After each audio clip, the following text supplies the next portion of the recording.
Hey, welcome everybody. How's everybody doing? All right, let's see. This is the third time's a charm. Hi, my name's Bernard Chang. Welcome to the stream. Ooh, look at that. My hat is fading in and out. Ho, ho, ho. I'm a professional comic book artist slash designer. Tonight's stream, we usually stream about once a week. We're going to have CHEN, professional comic book artist, as well as an industrial designer, and Jerry Ma, our co-host, professional comic book artist slash fashion designer slash plumber. Um, and I think we can hear everybody, right? Hello, this is Okay. Hey Sean. guys. All right. Happy holidays, boys. Everybody can hear everybody. Yes. Something with this restart just got everything going again. I know this like driving an old car. You gotta we gotta be like the Fonz. You gotta like hit it a little bit, and then it'll work. So frustrating. But thanks for everybody that's stuck through. Of course, I'm gonna delete everything later, so we look a little bit more professional, right? Okay. Let me get everybody's image and names up. Oh wait, Jerry, are you there, Jerry? You guys hear me? Beep beep beep beep beep beep beep beep beep beep beep beep beep. All right, let's get Jerry in there. Let's get Jerry's name. Let me do. Sean, are you there? Present. Beep beep beep beep beep beep beep beep beep beep beep beep beep beep.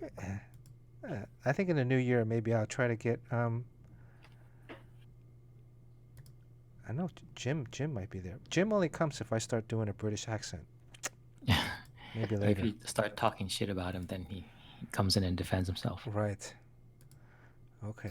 Slowly get He everybody's said he was going to body read up. Batman Beyond to us tonight. That is true. Are we doing this Batman read today, or we want to do it next week? Because somebody texted that it was sold out. They went to the comic book store. I think Lunar Isn't Distributors. that why you guys would be reading it to them? I think on the East Coast they're having some delivery problems. Right. So I'm thinking like, oh, there's Jerry. Hi, Jerry. Can you see this on screen? Hubba hubba. I wish I couldn't. Oh boy. All right. Okay. Let's see. Jerry, I didn't have time to create your new body, but hopefully for the new year, gonna get your new avatar on there. Let me do a quick roll call, and then we'll jump right to business. We got some big news today, so Big. huge. Mr. Joshua, how you doing? Long Woo, what's up, man? Long Woo. Racer GRX, good to see you. Beef Skellington, hey Beef, how you doing? Kevin P. West, good to see you, Kevin P. West. How's everybody's Mr. Miracle? Today's drawing is Mr. Miracle. Jerry, who selected Mr. Miracle? Actually, Ken Knudsen. Ken Knudsen. Okay, all right. Does anybody know anything about Mr. Miracle? I just learned about his origin, and it is fan-fucking-tastic. Okay. Jack Kirby character. Oh, Christmas But Miracle. it's such a cool story. Is it? Okay, hold on. Let me finish the roll call, and then you can tell us about the history of Mr. Miracle, so then that'll give me some ideas on what to draw. Wildstorm SCCG, good to see Wildstorm. He wasn't missed a couple streams. Good to see you. Welcome back. He wants Deathblow, maybe Deathblow Mr. Miracle mashup. Cool. Jamie Odell. Let's see, Kevin P. James Quo Comics. How are you doing? P. Vergil. Hey, P. Vergil. Haven't seen P. Vergil in a while. Good to see you. Patrick West. I hope you're doing your homework, Patrick West. Even though it's probably winter vacation, I hope you're still doing your homework. Matthew Crossart. Hey, good to see you. Yojimbo, our moderator. Yojimbo. Good to see you, Yojimbo. Blues Boy. Happy holidays, everybody. Golf Boy Sunday. Golf Boy Sunday, where's my holiday gift, man? You know what it is. You know what I'm wanting. you know what I'm asking for, right, Jerry? I mean, come on. I think I do. It's been like 4 or 5 months. Where's my holiday gift? Cool Hand Luke. Good to see you, Cool Hand Luke. Crispy Egg Roll. All right, Crispy's here. Yeah, I don't know. I had to when I restarted, I didn't touch anything, and it worked. But before I was in the sound settings on the computer, I was in the Discord settings, I was in the OBS, pushing Oh, buttons. CG, good to see you. ZQ Will, how are you doing? What's BTTV? ZQ, I don't understand that. Okay, now we got the new chat, Lurky Lurk from Canada, Vancouver, I believe, was it? Way, hey, I missed you last time. Way, I saw you text, but I forgot to mention hello, because you know we had Tommy Lee Edwards on last stream, and man, that guy can talk, right, Sean? Yeah, that's good though. It's good. No, Tommy's a great guy. I mean, I got my drawing done in record time last time, so always love to have Tommy back on. There's a million other stories we didn't get into. Hopefully, you know, you'll jump back on at some point. Maybe we get Tommy and Mike Choi at the same time, introduce each other. Jeez. You know, Tommy's like not really into like a lot of the mainstream guys too, so it's just cool. I mean, you know. Who else? Let's see. Vorundor. How are you doing, Vor? Am I saying that right? Vorundor? Man, I need to put my Vorundor. Let me put on my glasses. Okay. Well, this doesn't make any better. The distance of the monitor is just on the fringe of where it's still blurry if I wear my glasses. Okay, I'm almost there to the end. I think I already said hello to Jamie Odell, but you get 2 hellos today. Long Wu says Mr. Miracle was raised by Darkseid and Granny Goodness. After Highfather, Mr. Miracle's father exchanged sons for peace on their respective planets. So Mr. Go ahead. You know how Darkseid lives, he chills in the Apocalypse. And the Highfather is, I'm not even sure where he is. He's from the New Gods, right? The New Gods? Yeah, but the guy with the Abe Lincoln kind of beard, like yeah. The mustache is shaved, so it's only the bottom. Yeah, correct, the Mundo. Okay. So him and Darkseid both, you know, had apparently bastard children, because I don't know who the mothers are. And in order to sustain peace amongst the 2 lands, they traded sons. So Orion was raised on by the New Gods on wherever, Planet Goodness, and Mr. Miracle, scot-free, was raised on Apocalypse. Scot-free. Who's scot-free? Which is pretty cool. Okay. I'm playing with the OBS right now. He's an escape artist.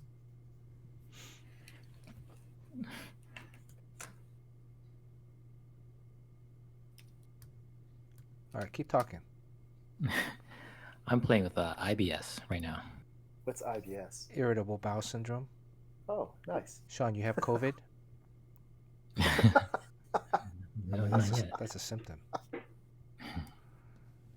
Let's hope you don't have COVID. Stay inside.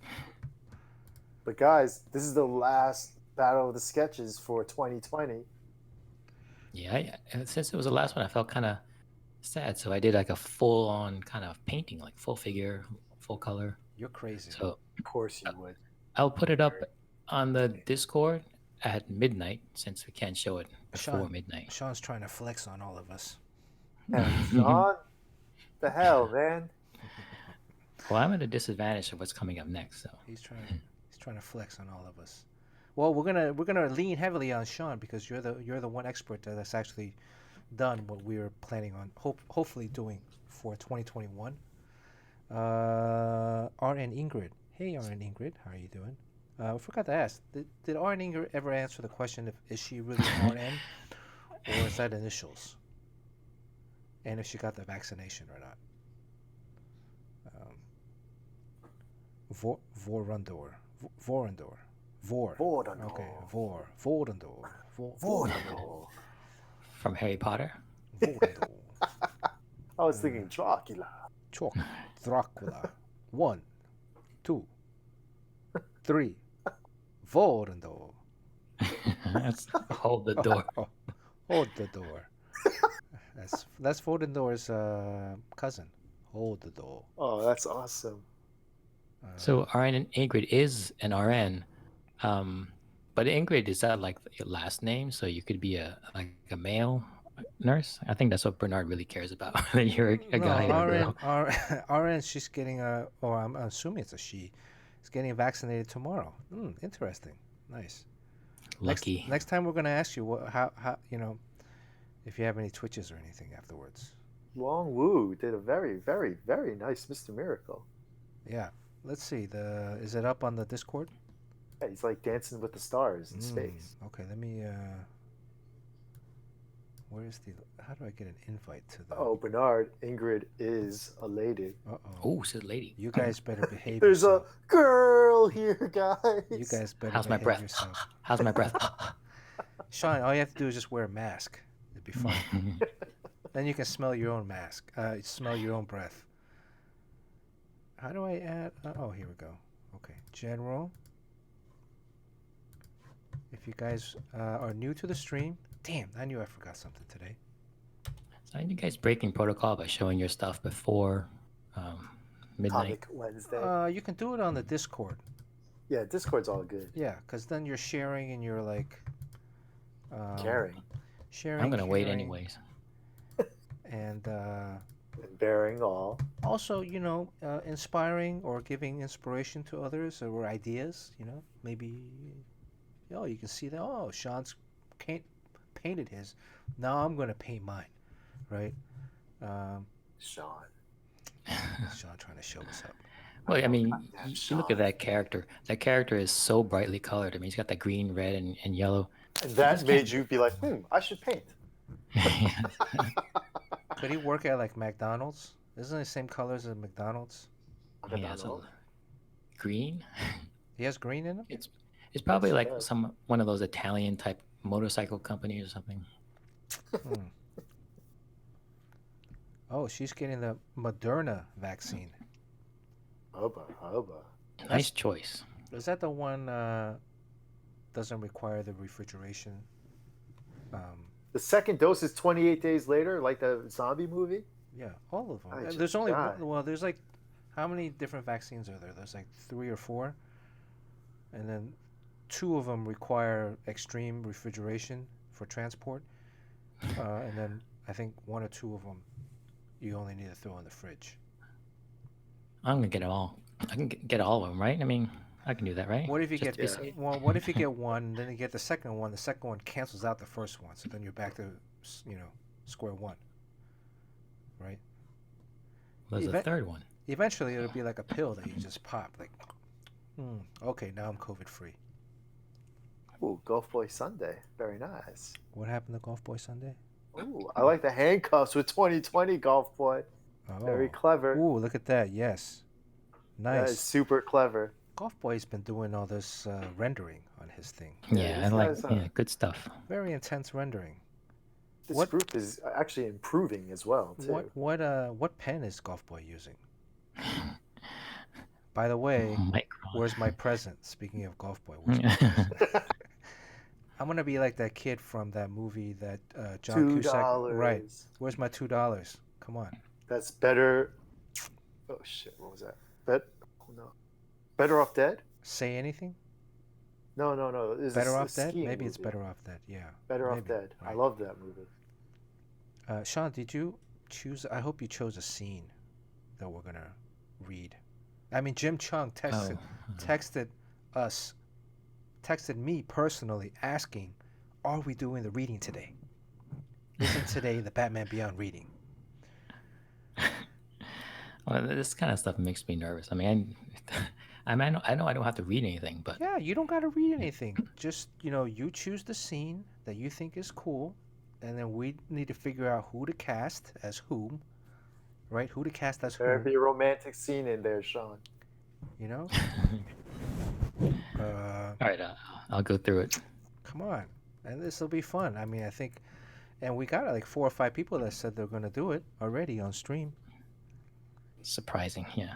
Yeah, maybe we'll try to get maybe we'll bring back like Perry and Celia are two resident actors. Real actors. Yeah, Yeah, but then voiceover actors too. I'm sure Screw them. They're not good enough. I'm sure Perry would want to, maybe Perry will come in as the acting coach. He'll be like, uh, what is it? Usually the school's drama teacher. By the way, I just saw the movie The Prom. Prom? The Is that Prom a horror? on Netflix. It was a musical. It had Oh, like a good You cast. watched a musical called The Prom. I didn't think it was going to be a musical, but it's like High School Musical. yeah, but I was in the sauna, so I just left it on. So, You couldn't do it. You couldn't change the channel because you're but stuck inside your cube. right, but there was an actor in there that I forgot his name. He was a pretty good actor. I liked his role, and Well, Matthew Crossart is a voice actor too. So oh, there we go, Matthew Crossart. I Yeah. hope he can sing. Oh no, you just got to emote from the you got to what is it? Not emote, but like from your stomach, from Well, your diaphragm. anyone, if you feel like it when you read the story, if there's like some sort of emotional moment, you can express yourself in a song if you'd like. How many people? Oh, I mean, maybe we'll make. Hey, that's another idea. Maybe we'll do one reading of one scene, and then the next scene we'll do it as a musical. Yeah, Batman Like Beyond the Batman Hamilton. musical. Beyond the musical. Right. Like Hamilton, but Batman Beyond time, Yeah. baby. I mean, there's so many things we can do.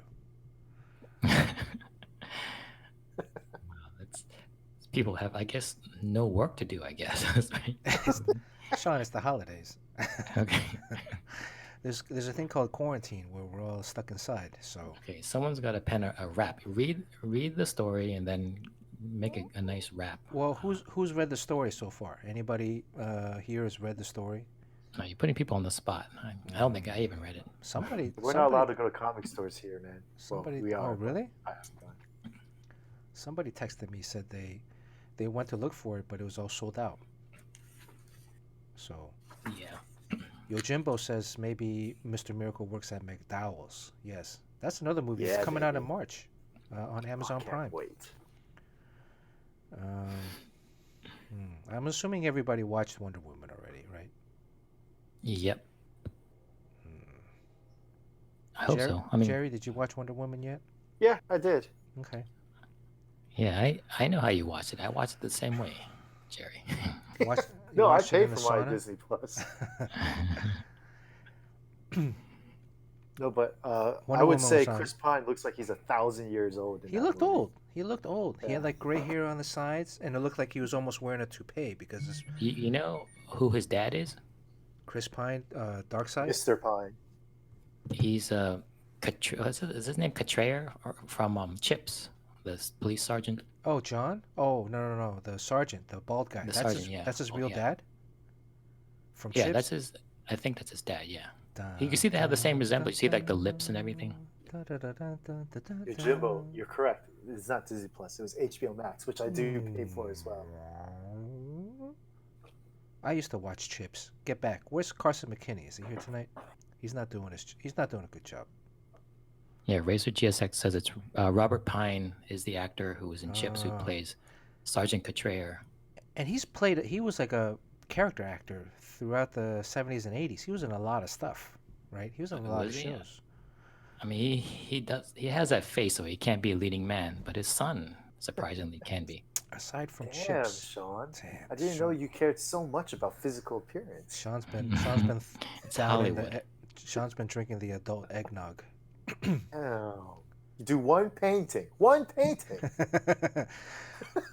Oh yeah, you're gonna be like that. Who's that? Okay, I don't know if we should talk about this.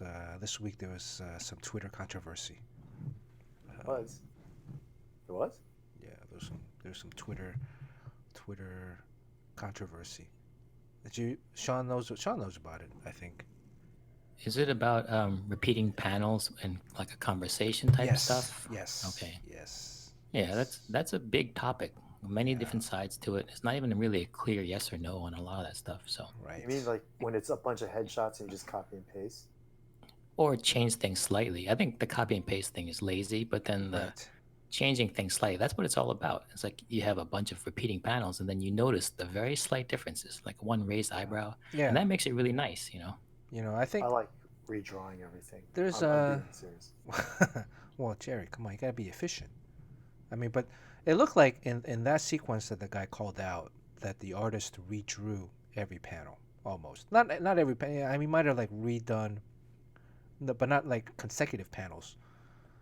I mean, I think he redrew consecutive panels, but then maybe reused some of the earlier ones later on. Uh, but the head was tilted. It was up, turned.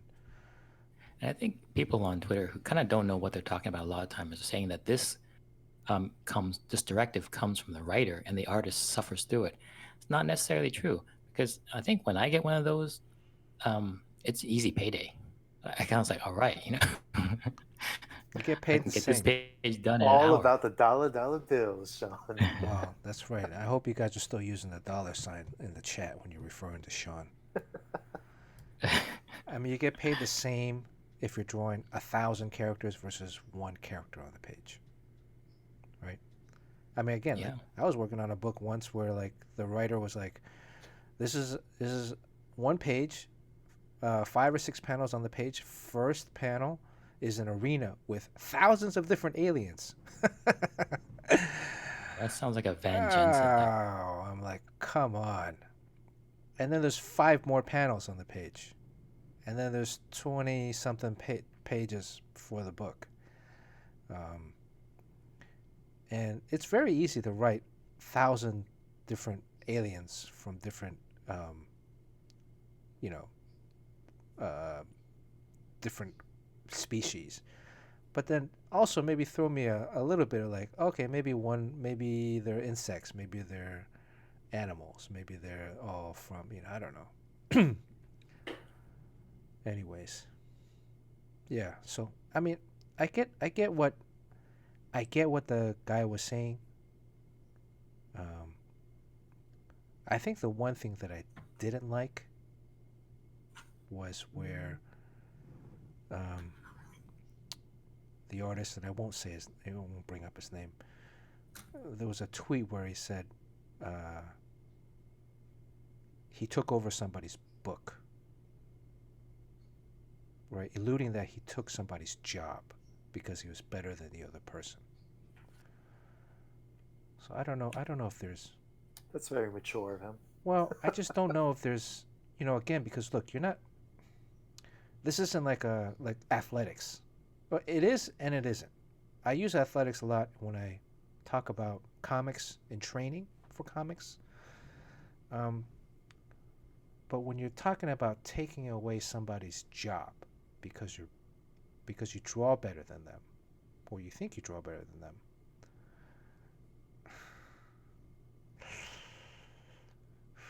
and the guy's not bad. I looked at the guy's work. He's not bad. Have you seen his work? Is this the original artist that made that accusation? Is that the one that said that? Yes. Okay. Yeah. Because he's like, He seems like he's a little bit. I mean, he's kind of cocky, and I think his mother didn't raise him right. That's a big part of the problem. Well, cockiness, I don't really. Sean's talking about his mom. Cockiness is one thing, like confidence is one thing, right? But like art is, there are a lot of people that have egos in art, right? I mean, in the comic book industry, there's a lot of egos. I mean, people, some cliques. There's a lot of cliques. It's almost like high school, but there's a lot of egos. Eagles? Eagles, like Philadelphia Eagles. Eagles all over. Yeah. So, and like everybody tries to be nice to each other, but I mean, I can certainly understand. I think when I was first starting out, and Sean can correct me, I think I was pretty like, I could be abrasive at times, or cocky. I could be cocky at times when I was younger, much more than I am now. Would you say that, Sean? Yeah, I mean, it was kind of a problem back then. I mean, it was a particular level of confidence, and I think you need to have, some confidence in your work, right? You have to be able to think that you're drawing better than everybody else to land the gig. But also, back then we didn't have the internet, so I might have typed something like what this guy wrote, tweeted. What did this guy write? I'm so curious. I might have tweeted something like that, but I don't know. Tweet. I mean, surely that conversation might have come up in private. You know, like Conversation. we talk about a lot of stuff off the air that we can't talk on the air. I just feel like there's a level of professional courtesy to our peers. But you know, privately, we probably talk Talk about shit about them all the time. yeah. I wonder if he's a young guy. I mean, he must be like pretty young. He looks kind of young. I've seen pictures of him, maybe like in his mid 20s. I don't know his age because I think he lives overseas. So um, again, and you know, also like there was a story of when I was starting out. Uh, JP John Paul Leon's not here, but you know, our first comic book convention we went to in New York, I was bringing samples around to get critiques, right? And I think I might have told the story before where I'm in Artist Alley. It's towards the end of the day. There's nobody around in Artist Alley. It was pretty empty. These are shows that was in a hotel at the time, like a hotel ballroom. And one of my very famous, one of my very favorite artists was sitting there by himself, no line, no nothing. I guess drawing or doing some kind of commission or whatever. Um, and I approached him and I asked him, you know, like I even said, Mister, you know, could you please, would you? I'm such a really big fan. Um, your critique would mean the world to me. Would you mind taking a look at my portfolio and maybe giving me um, some tips? And he was like, no, nope. And I was like, oh, I mean, please, just if I'm bothering you, you know, I'm sorry. I just, you know, this is one of my first ever comic book conventions I've ever been to. Would you mind, you know, I was like, nope, sorry, nope. I don't think he even said What sorry. part of no Yeah. did you not He just, right. understand, It boy? was kind of like that. And then I was like, please, just what about just one page? If I can just show you, can you just look at one page? And then he's like, nope, nah. And there was another artist sitting next to him. The artist like was nudging him. Was like, come on, just you know, give the kid a break. Like, just take a look. So he was like, begrudgingly, okay, all right. And I pulled out a page, and he's like, oh, okay, all right, yeah, not bad, all right. And they handed it back. So, look, there's a lot of ego in the business. And that guy is like super famous now. So, and back then he was, I don't know, I mean, he wasn't as famous back then, but he was still very popular, I think. You know, if I can, I don't know if you remember this, but this kind of shows you a little bit about where your ego was back then. Um, I mean, you always hated people who inked you. Like it was always tough finding a good match. There's one guy that did fit the bill, and you liked a lot, and you chose him to ink your book, and you went up to him and you said, like, I would like you to be my inker. This guy was Jerry Ordway. Yeah, well, I mean, he was a good inker because that guy can draw. Because he's awesome. Yeah, It's because he's Jerry a Ordway. living legend. Because he's freaking Right. iconic. Yeah. I mean, but I think I was like very respectful of like uh, the people that had paved the path for us. I remember meeting Neil Adams. I was like, wow, Neil Adams. Yeah, that's a tough one sometimes. Like, he's And Neil's like, notoriously very difficult. yeah, he's very abrasive. He has like many stories about being, but he's honest. You know, Neil's very honest. He's not doing it to be. I don't get the impression that he's abrasive because he's getting pleasure out of it or trying to put people down. He's just trying to be as honest as he can. Yeah, and you're like that too. I mean, you'll tell it like it is, and I think most of the people really appreciated it when they hear from you. I could never do that. Well, Hurt a lot of feelings. I always tell people too beforehand. So I'm going to be very blunt. I'm going to be very straightforward. I'm not going to pull any punches. Don't take everything I say with a grain of salt because it's just my opinion, and my opinion could be completely off. But if you're asking me for a review, I'm just going to give you my opinion, my perspective, and then you can run with it, or you can do go listen to somebody else that's going to only praise your work. So, anyways, Matthew Crossrider wasn't Jim Lee. I'm still a Jim Lee fanboy. But yeah, Jerry Ordway, That was that was Chaos Effect. Was that Chaos Effect? I went up to him and said that. Yeah, I think for some reason I think he wanted to just recharge his batteries and just ink something for once. Mm-hmm. And then you think, I think this guy should be my permanent inker, this Ordway fellow. Whew, I'll admit I have a very big ego. Um, No, yeah. that was a long time ago too. So Well, Hey, Bernard, huh? your overlay number does not match the actual episode number. Oh shit, that's right. I forgot to change it. Now that I'm on this new OBS, thank you. That's what I also forgot to do. Episode number. In the older OBS version, if I switch it in one place, it switches it in all. But this one it doesn't. Oh, let me move Jerry's name over too.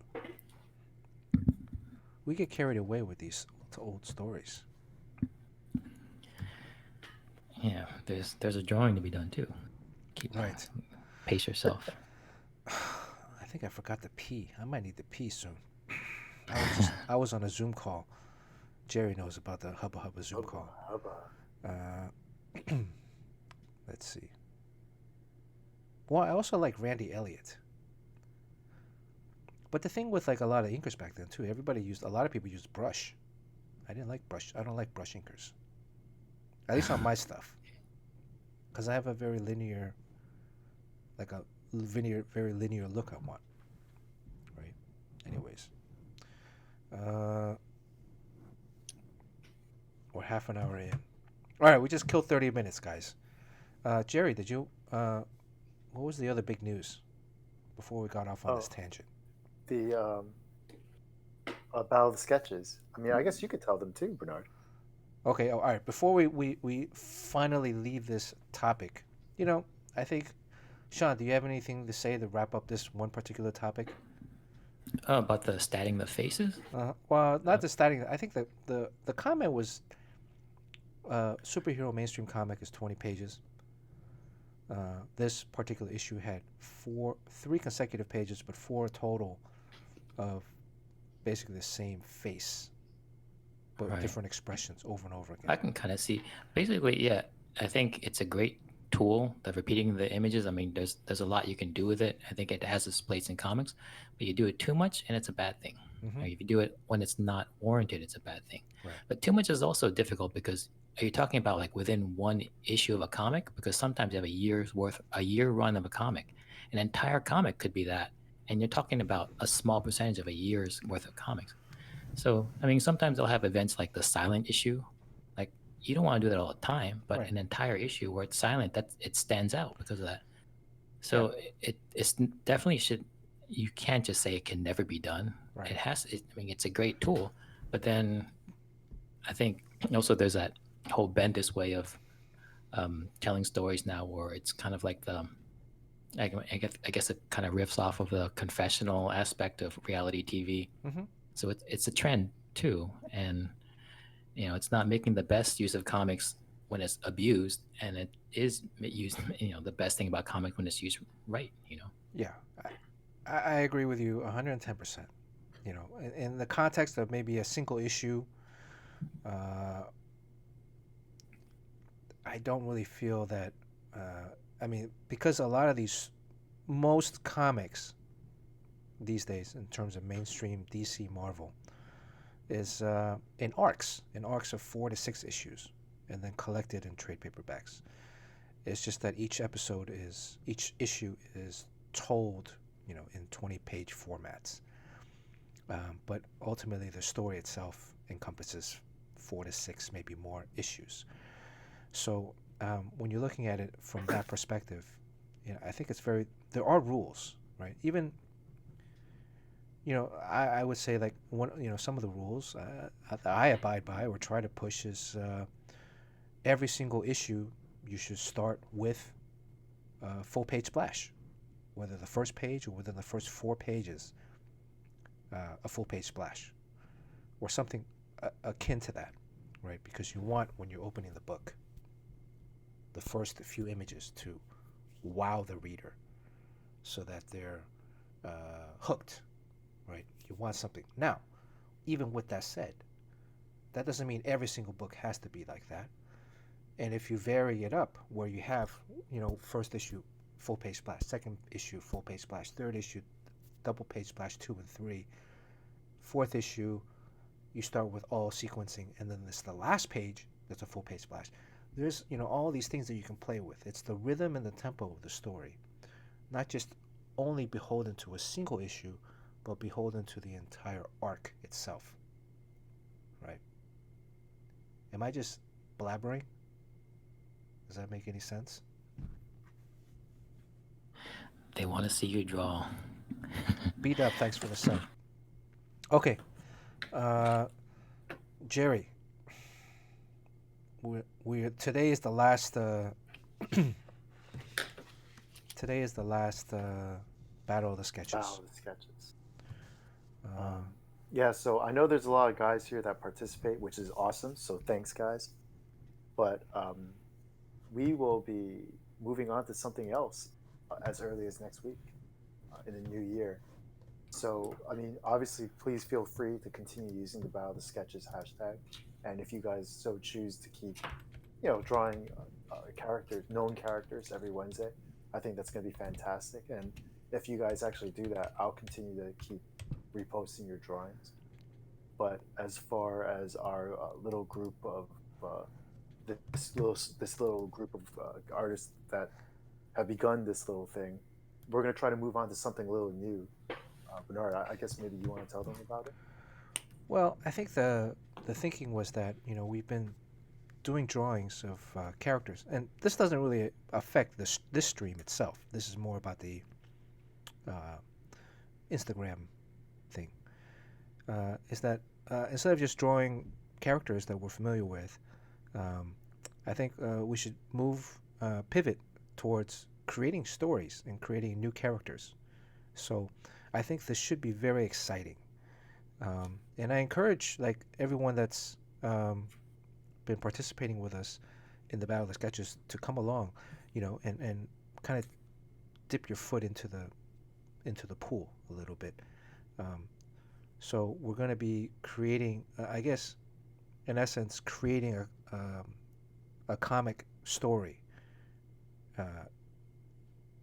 and you're going to see the evolution of that during the course of next year. Right, so new characters, new storylines. Am I catching the right points, Jerry? Yeah, I guess so. So to make it very simple, I think the first few weeks we will be doing character designs on Wednesdays using our new hashtag, which is going to be panel to panel, and we'll be posting our new characters up. I guess in the month of January. Depends. I guess it really depends how many characters each person has. And then once we're done establishing our characters in that world, we will then actually be drawing a new panel every week, much like Sean's Wingman book, right? In that square format, and we'll be basically making a weekly comic, or at least a weekly comic strip, if you will. That's going to be an original story with original characters by each creator that's involved with our sketch of the week thing. And I genuinely hope everyone that's been participating in the Battle of the Sketches tries to challenge themselves a little more. I know D. Rogers likes to challenge himself, and it would be really cool to see you guys try to tell a story as well. With, Bernard might be doing it on his streams here, so you guys can ask questions and get some tips from guys like Sean and Bernard. And even though Sean will probably be painting his, but Mr. Show Off, who's got the big ego now? Show Off. But I think it should be fun.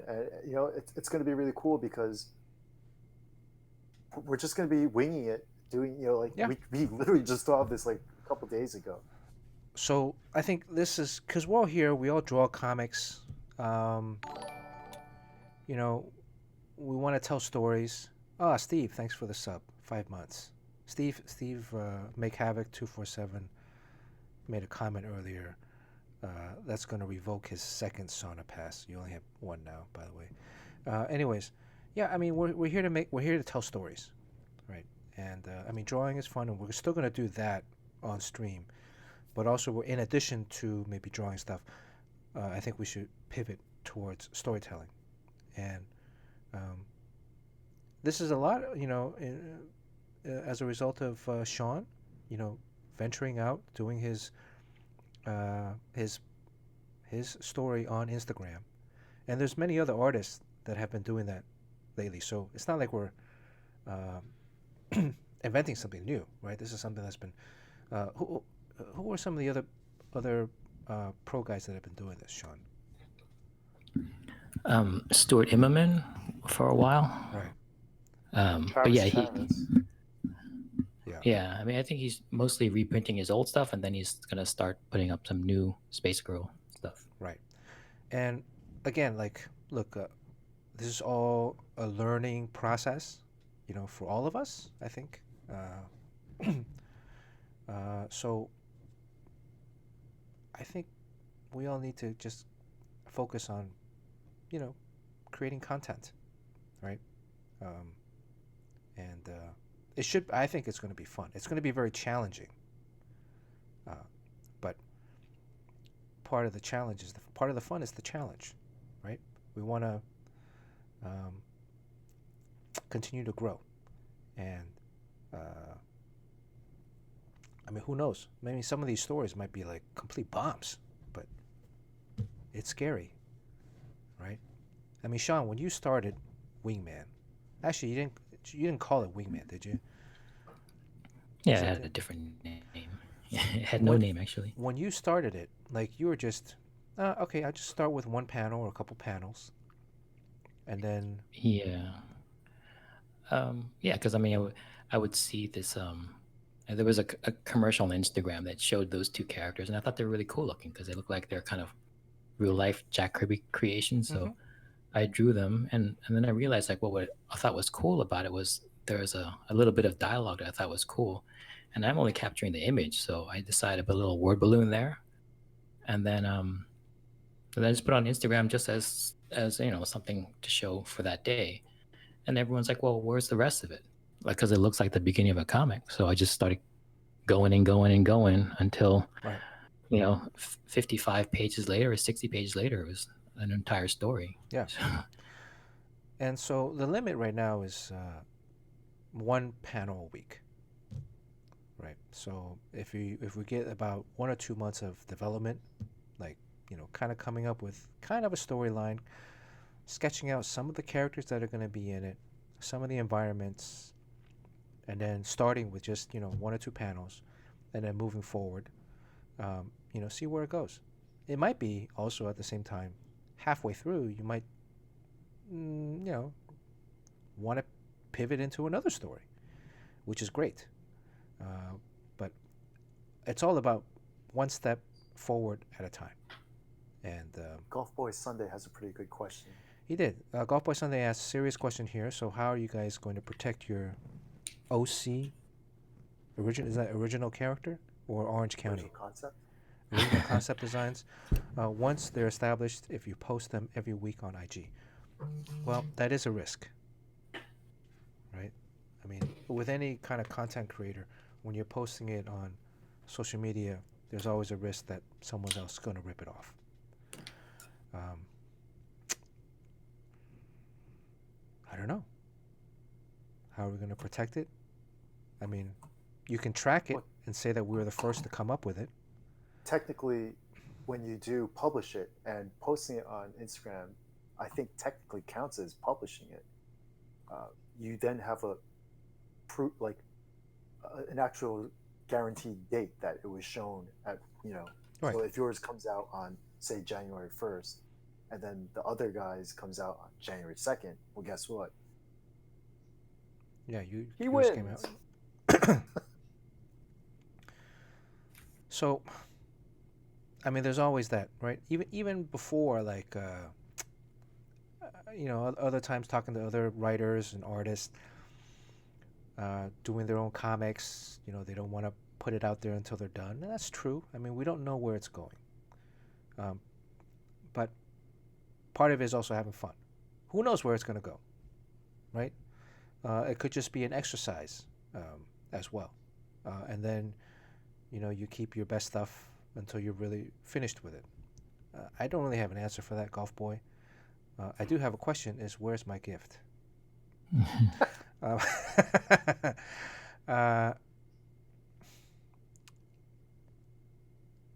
uh, I think one of the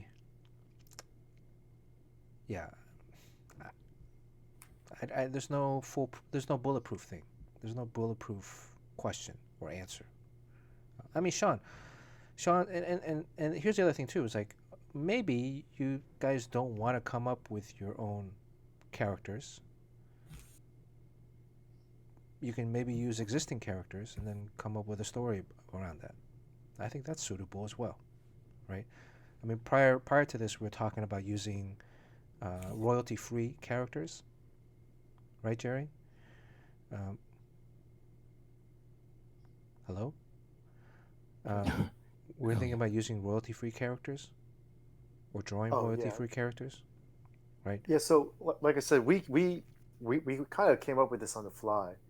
So I think Bernard and I we were talking about this a little while ago, where we just kind of like at some point we're gonna draw every character in the Marvel and DC universe. So we wanted to do something a little different, and the first inclination was we gravitated towards the public domain characters like King Arthur, Thor, even Medusa, characters like that, and really it's cool, but also kind of boring, you know. And Bernard was, he basically challenged us to, well, you know, do a little more work and put a little more effort in.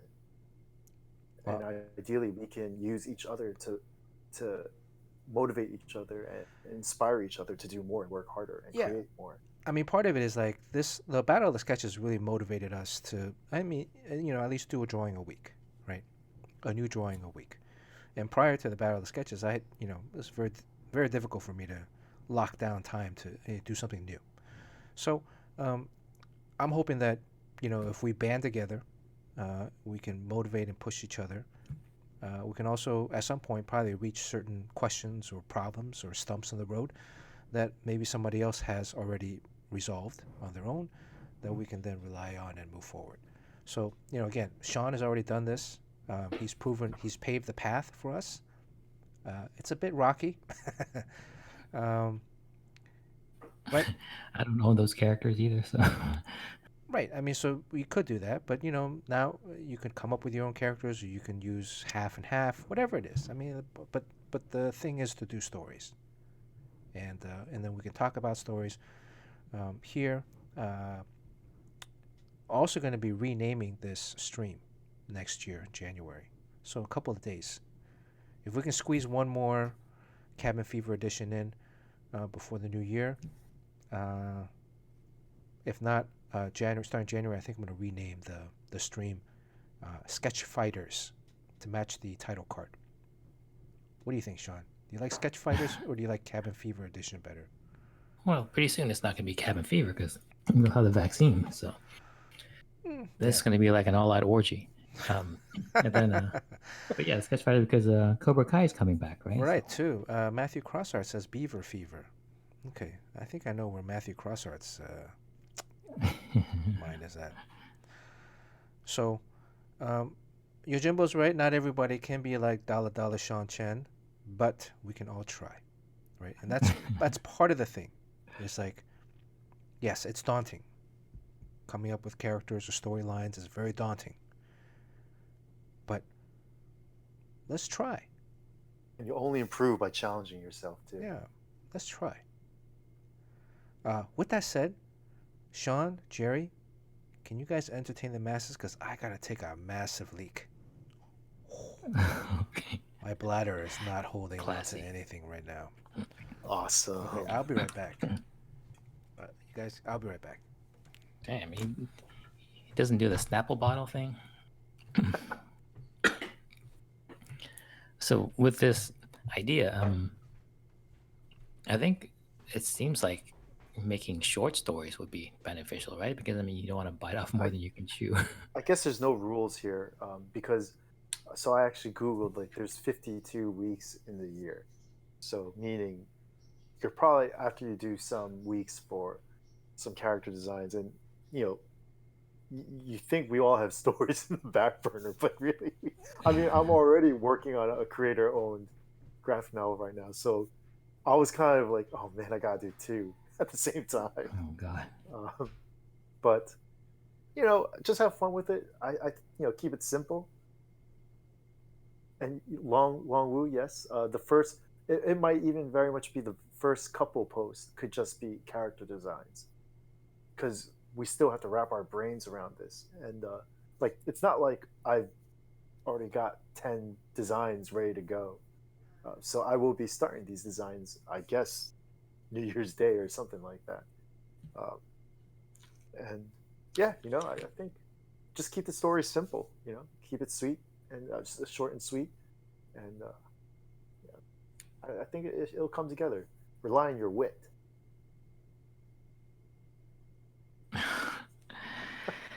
Okay, as easy as that. All right. Was it almost time? And Ooh, Long Wu, okay. I think using your D&D characters would be a great idea.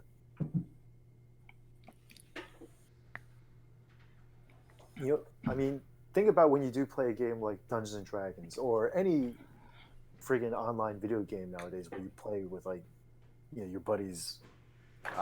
Sorry guys, I don't know much about video games, but when you play like those games where it's like 20 of you guys get together and you just run around shooting people, the stories are pretty simple and you kind of making stuff up on the fly. It's just like that. It really is, just that you're drawing it now. Right, Sean? All right. This is ambitious. So I guess. Yeah, it is, but it'll be cool. I mean, I'm just gonna do a lot of scenes in the snow at first, so it'll just be white panels. Oh yeah, Invisible Man in the Snow. Yeah, Invisible Man in a blizzard. What did I miss? What are you guys talking about? Invisible Man in a blizzard. That's what we'll be doing. So. Yeah. I'm gonna do Iceman in the blizzard. In a blizzard. Well, That's wasn't there an Alpha Flight episode of that once? Alpha Flight where Snowbird and Sasquatch were fighting in a getting it snowstorm. on in the snow. You sound like you're out of breath. Well, I had to run to the. I mean, I was thinking about just peeing in a. Oh, the Snapple bottle. But I said no. I gotta be professional. We just talked like 10 minutes ago about being professional. Did you have a potted plant? I know that idea of someone basically passing the page around. I think that's way more ambitious than everyone realizes. Is that the exquisite corpse type thing? I think That's it's called. really hard because you have to you're not even drawing characters that you're choosing to draw. Yeah. Yeah, that's a lot of fun though. But It is. I mean, we kind of did that in the Boulevard book, but I found this Alex Toth by Design book and Darren McNeil. Have you guys seen this book? Alex No, Toth, it's I'm cool. sure everybody knows about. He, very famous comic book artist. But here, this is like, he designed like Super Friends, right? So, we're probably going to start out with drawings like these. Like we're going to flesh out some of the characters, right? Going to probably do some of these character sheets. This is the original Plastic Man character sheet. Plastic Man had his own cartoon. There's Wonder Woman, right? Do some poses. Here's Batman. Alex Toth designed all of these characters. I mean, he's a comic book artist, but also these were for animation. Everybody did a lot of different things back then. Wore a lot of different hats. You can tell the simplicity of his line really lended itself to animation. Back then, everything was hand drawn. So, have you seen this book, Sean? Jerry? I have not. It's I have. Hey, Nard, can you show the cover to everyone again on the stream? Alex Toth by Design. I would recommend getting this book if you can, if it's still available. I've had this book for a very long time. It was $25. This is the back cover. I don't know if it's on Amazon. Does Yojimbo want to check to see if it's on Amazon? But it goes through, like, here, this one. He designed Thundar the Barbarian. Ukla. Ukla. Oh, Da-da-da, wow. da-da-da. It is on Amazon for $2,399. Really? Yeah. Oh, shit. I mean, that's another character. Thundar the Barbarian. That's fucking... This girl was hot, too. What was her name? Princess something? Ugla. What was Ugla? Was he like a mutated half man, half lion? He was a mock. Was that an alien? Or is that like a mutated species after the nuclear holocaust? Wasn't there knows? like these blob characters too? But this is an amazing book, And so these are like character sheets. I thought I found this. I thought I could share this, So as you go and you work on your stories, design. There you go, Lurky Lurker. Lurky Lurker got it. He designed Bionic 6. He says, this is the Bionic 6 right here. Speaking of which, Bionic 6, you can see the... Right? And I'm guessing this is S54. I don't know what that means. Season 5, episode 54. I don't know. Yeah, but this, I could just look at this all day. I know if I showed this to JP, he would like... Oh, I'm sure he has it. Oh yeah, I think he's probably the guy that recommended this to me. Yeah. Yeah, there's this guy who, I think on Instagram is called Alex Toth In Depth, who just, I think every week puts up some Alex Toth stuff. Yeah. Yeah, but I mean, if you like the original Super Friends, I think Johnny Quest, I think he is a might big have done one. Johnny Quest. Yeah, let me see what Johnny Book Quest. is going for $3,250 on eBay. Really? Damn, don't touch that with your fingers. Jeez Louise. This is like super dusty because it's been like, it's a little bent. It's no longer 9.8. This is maybe like a 9.1. Care of it, would you? I wrote my name on the edge though, so. But no, I'll give you $50 for it. $50. Come on. I'm gonna sneak into your place and steal it. I have another Toth book also. You wrote your name on top. I wrote my name because I didn't want somebody to jack it at the time. I think I had this since I was in college. When was this book published? This book was published...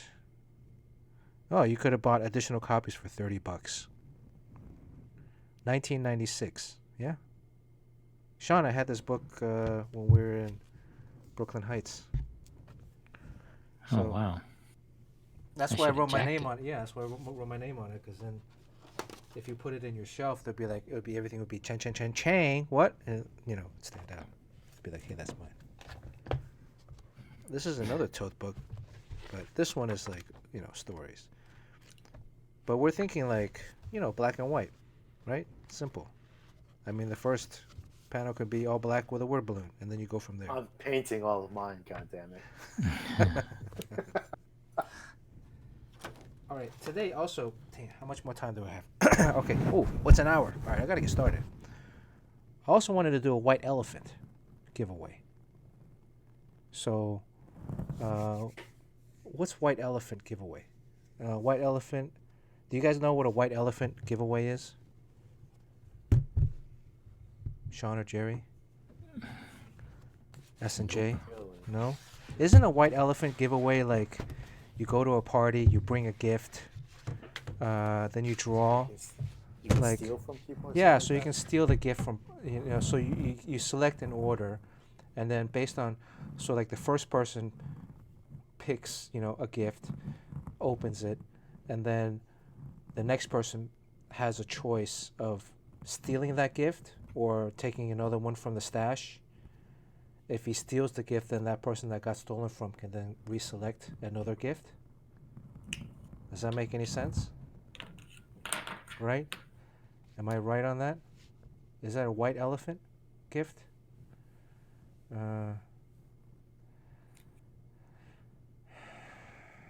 So anyways, I think I'm going to give away like 3 or 4 things.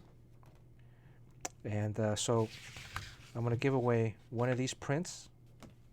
I don't have many left, but this is a new Superman basketball print. There's only 88 of them printed. Limited edition. I think I still have a few left. So I'm going to give, this is going to be one of the gifts.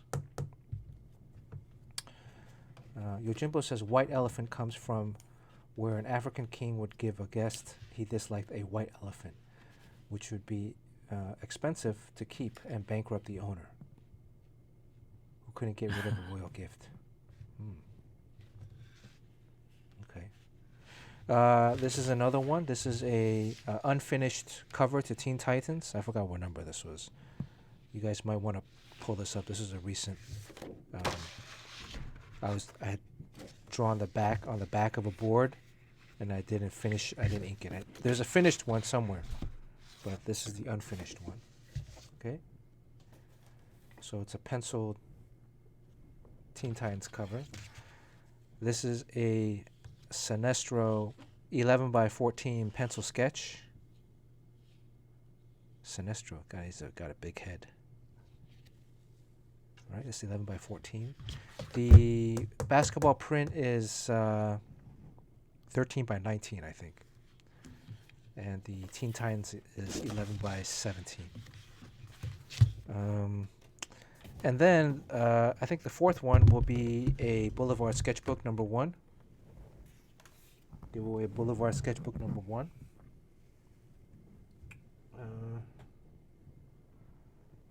Anything else? I think that's it.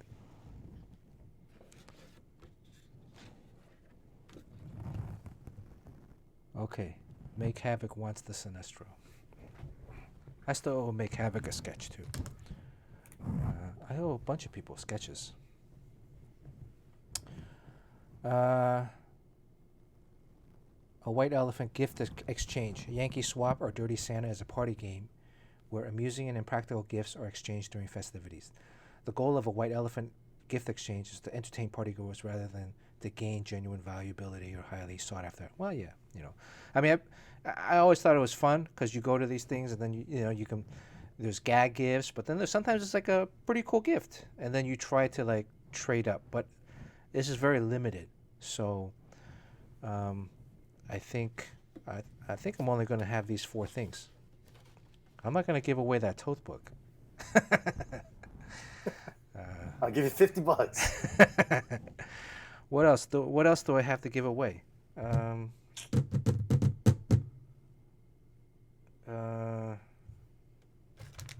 Does anybody want to? Should I give this away? Temperature monitor. 97.7. Good, I'm healthy. Okay. A spa date, Kevin P. West. Yes. Actually, if I give away a spa date, you have to share the spa with Steve. How about that? So I'm gonna write A, B, C, or D. Right? And I won't know what's A. I mean, you guys won't know what's A, B, C, or D. And then I think I'm gonna have to spin the wheel 5 times. Actually, yeah, the 5th gift will be, because we can't have 4 gifts. That's unlucky, right, Jerry? Can't have 4. So the 5th gift will be the Mr. Miracle sketch, which hasn't been done yet. Actually, let's do 6. How many gifts can we give away? It'd be cool if we gave away 8. Sean, what did you paint your Mr. Miracle with? Watercolor. I can put it up right now. So it's Oh, past yeah. midnight, so I'm gonna put it up. Oh, it is? Oh, shit. You that's mean on fine. Instagram or in Discord? In Discord, it'll take me like about a minute. Come on, Sean, we're waiting then. Yeah. I'm trying to see how...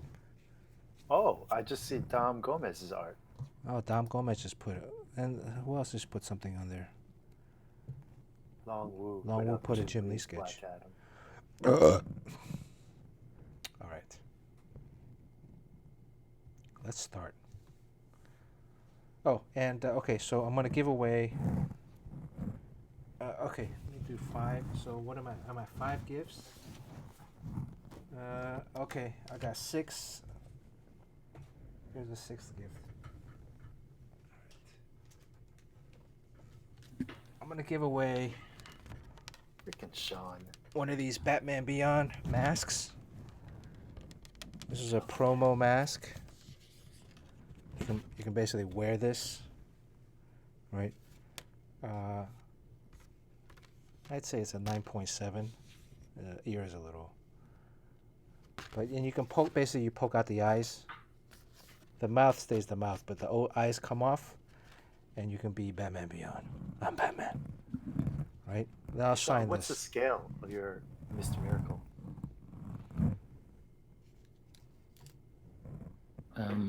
Scale. It's a 9 by 12 drawing. Ooh, look at that. Sean. Wow. Can I pull that up? My name's Sean. I like to paint. Can I pull that up on my... Oh, look at that. What is the link? Copy message link.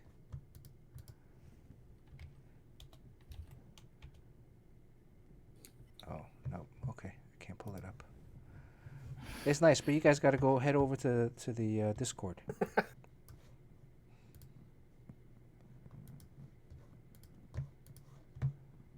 we go. Yujimbo posted it already. Thank you.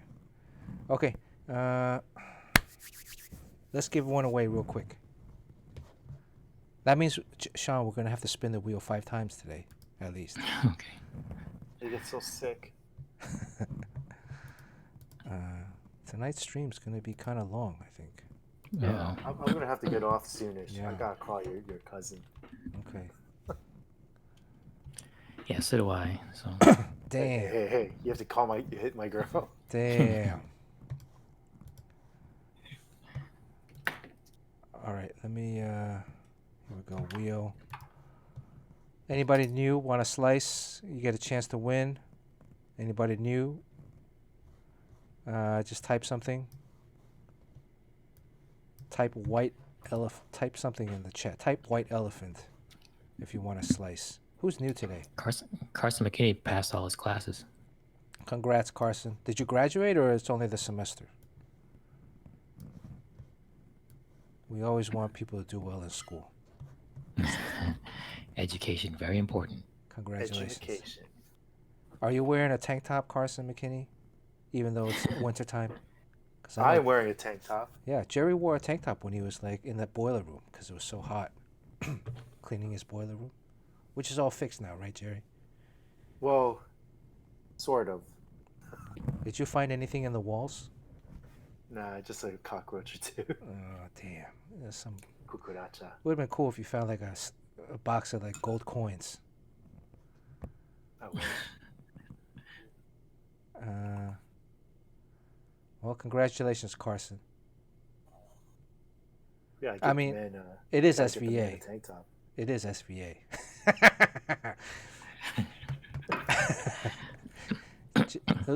Them's fighting words, Jerry. SVA, that's pretty tough. Yeah, JP went to SVA.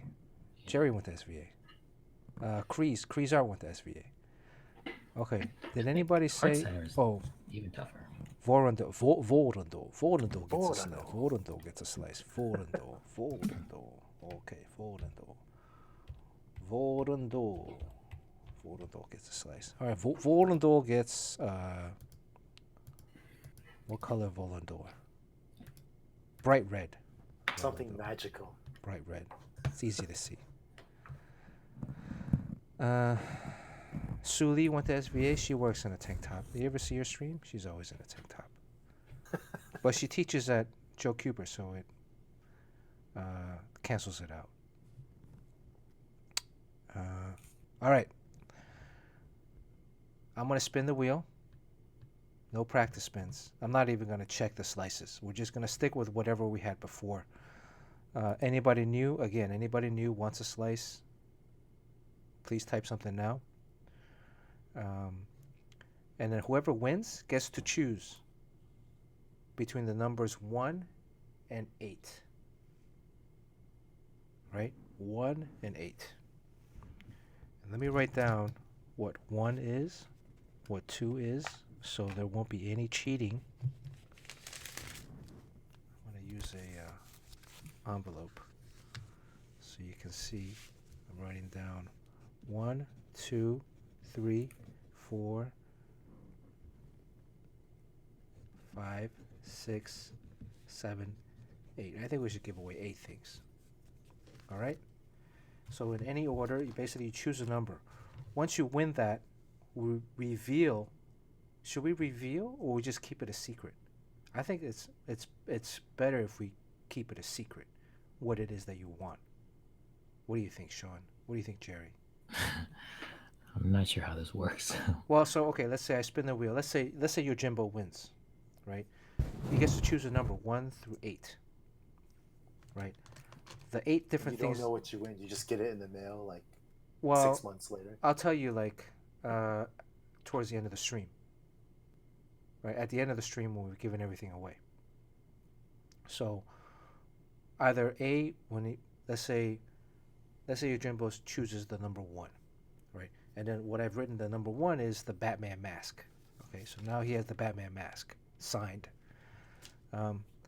Then I spin again. Next time, let's say Steve, Make Havoc wins. Make Havoc has the opportunity to either steal the Batman mask or choose another number, at which point those are the other gifts. Do you guys get it? Does that make any sense? Is anybody still confused? So if it's a secret, then you won't know which one you have. You won't know what you have. So you could still steal, but you just don't know what you're stealing until until at the end. Right? So I think so far people are saying secret sounds more fun. Sounds naughty. Right? Because then, like, let's say your Jimbo wins. He really wants the basketball print. He actually selected the basketball. He actually selected something else. Someone stole, whatever. Okay, I'm confusing myself.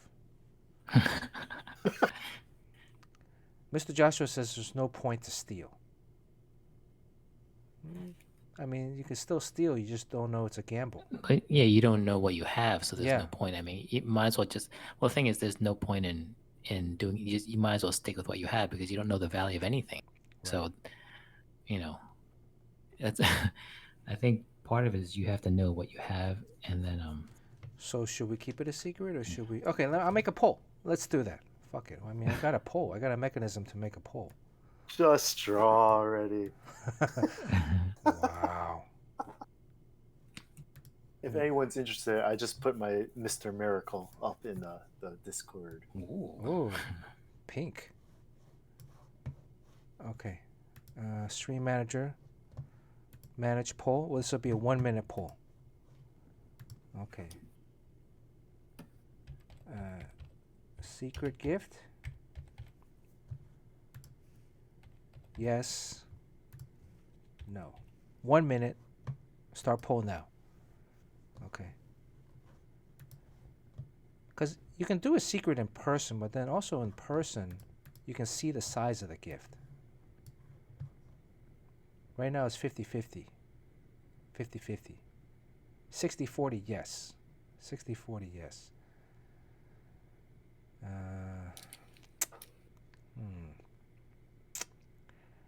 50-50. Man, this is back and forth. This is a very hot topic, back and forth.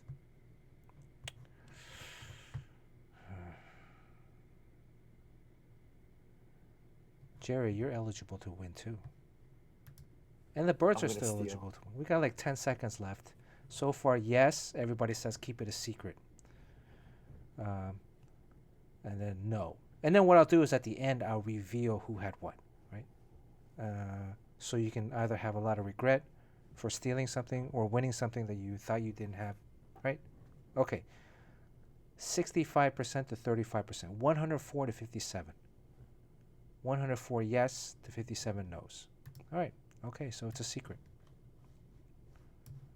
You okay with that, Sean? Yeah. Okay. All right. Spin wheel. Good luck, everybody. Oh, let me save this new wheel configuration. Okay, spin wheel. Good luck.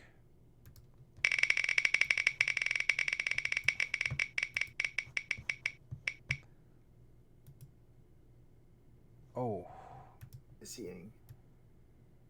dang it.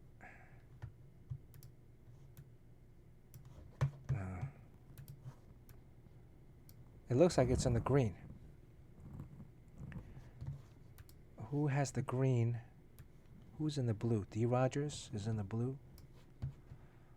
Where's D. Rogers? D. Rogers is in the blue. Oh, that's Sue Lee. No mercy. Is Sue Lee here? I don't think she's here. Sue Lee is not here. Okay.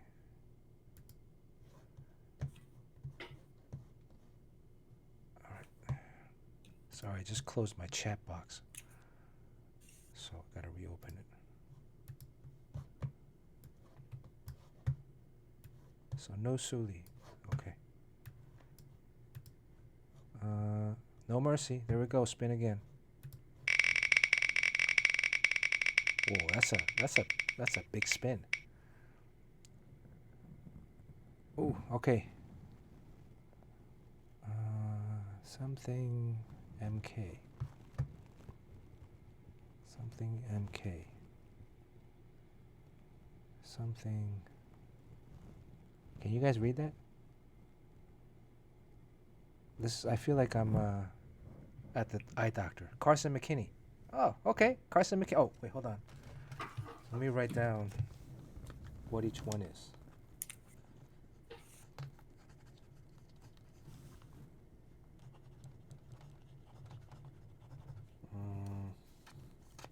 Hey Sean, can I ask, on your Mr. Miracle painting, which I'm looking at right now, that dry brush you got going on in the background, is that with just like India ink? Yeah, it's the Jim Lee technique. You just put like close to the figure, you put a puddle of India ink and you use a tissue to drag it out. Yeah. Did we lose you? I'm still here. I'm writing down the names. You guys got to entertain the masses. So you did it black and white, and then you did the watercolors on top?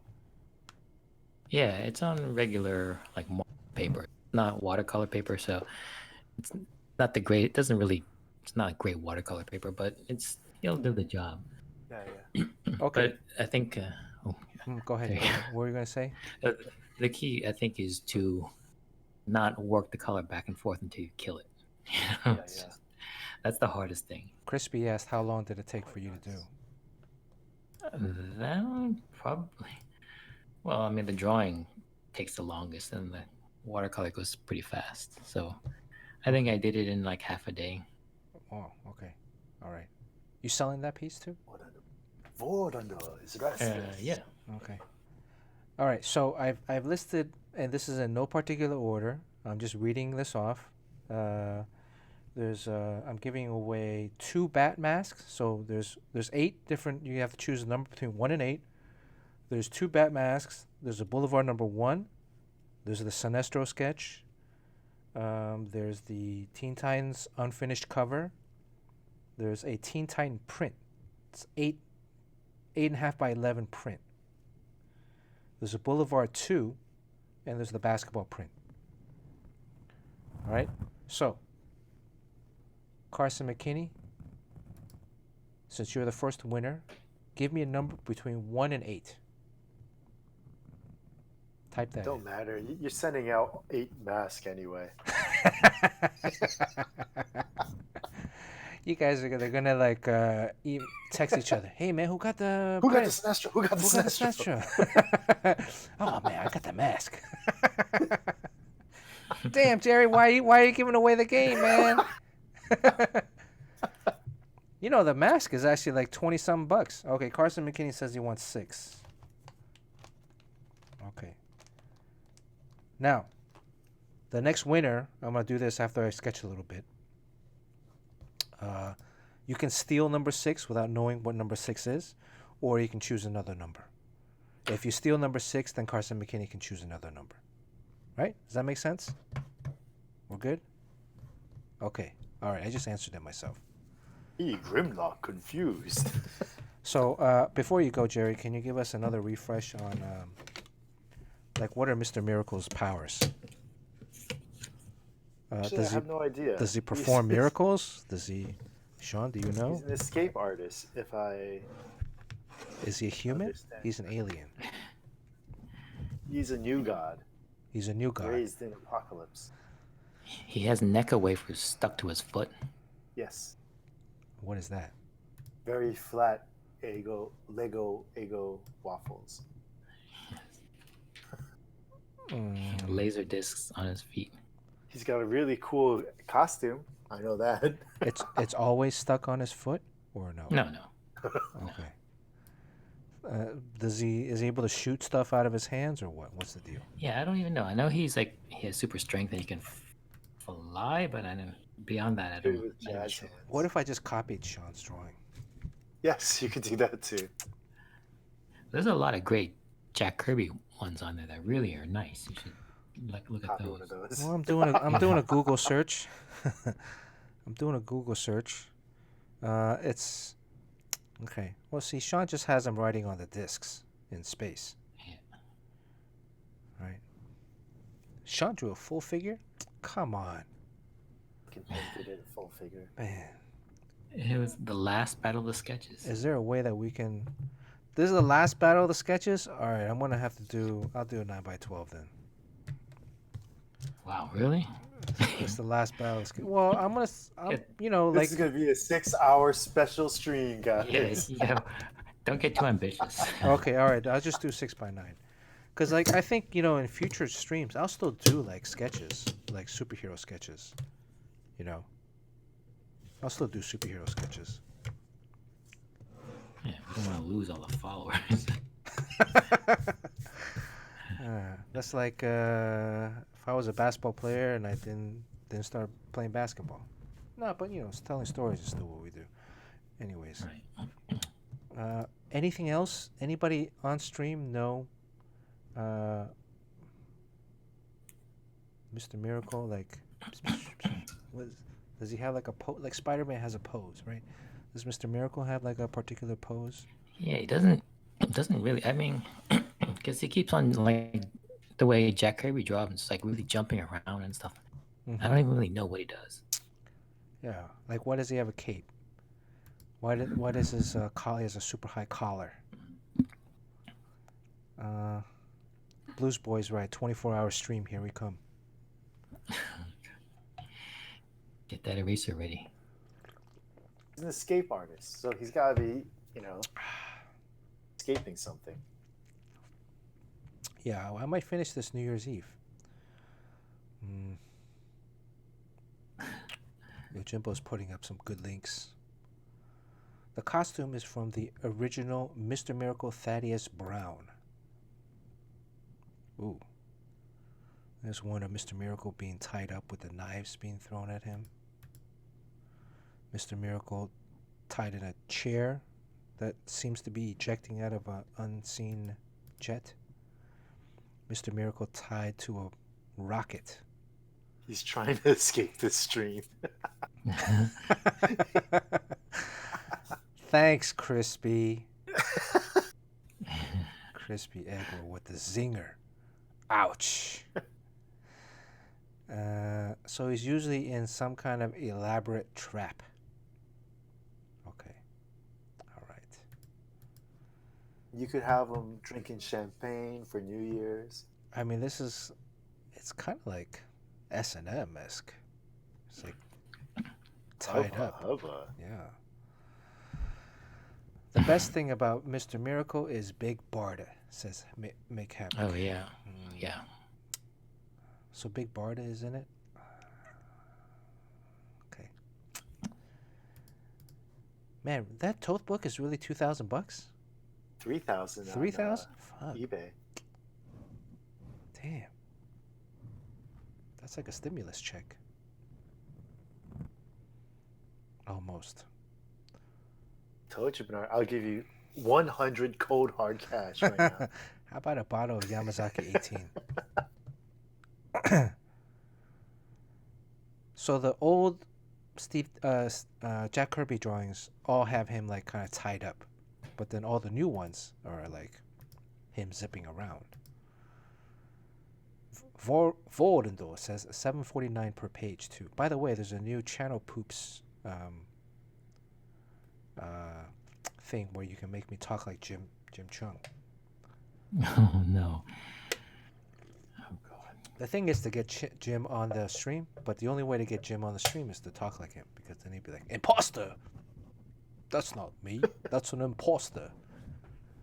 Watch, he'll come on real quick now.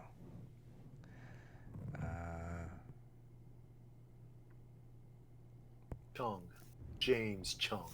I've written Jim down as emergency contact for my birds, in case something happens to me. Exactly. I mean, the Senate should just give out these tote books, right? I mean, it's much Jim cheaper. Cheung just redeemed. Talk like Jim Cheung. Hello, no. hello, everybody. Did you enjoy your Christmas? He's either a beetle or a chimney sweep. The rain and spine falls mainly on the plains. Hello. Hello, governor. There we go. There we go. I've agreed to look after Bernard's birds. Top of the morning to you. Yes. This is a very I haven't done the avatar where I cut out Jim's mouth so that my mouth, but this'll do, where I'll be behind Jim and I'll talk like him for a little while. 5,000 Chena poops. Congratulations. Now I'm sounding Australian. What if I was thinking Australian? I might sound British. Let me think. Okay, let me get. Okay. What's something Australian to say? Oh, come on. There's one thing that everyone says. That's not a knife. Something about barbecuing shrimp. Barbecue on the Barbie. That's not a knife. No, it's still sounding Australian. My Australian sounds Australian, but my British. I mean, I wonder if Crispy Papa's on. Does he get offended? Jim looks like an Asian Ryan Seacrest. He does. Maybe I'll do my New Year's stream as Jim. That would be funny. Foster's Australian for beer. See, yeah, my Australian still sounds Australian. Lion Seacrest. Whoa. All right. Okay. Jim's 5,000 points. There you go. Where's Jim's head? There we go. All right. Mr. Miracle. Okay, let me do a... All right. I got it. Okay. Oh, he's got an idea. I got an idea. Here we go. Off to the races.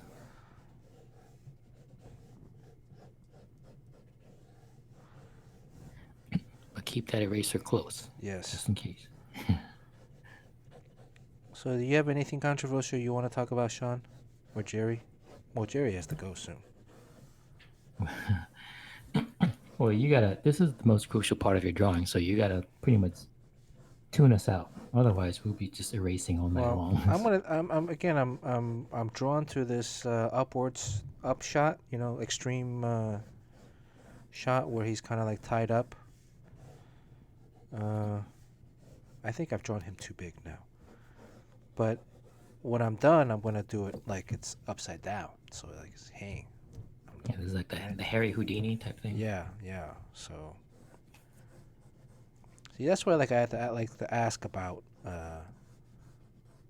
what the character does, so I can get a a sense of, if I'm gonna draw the pose, I want to do something where it kind of fits the guy.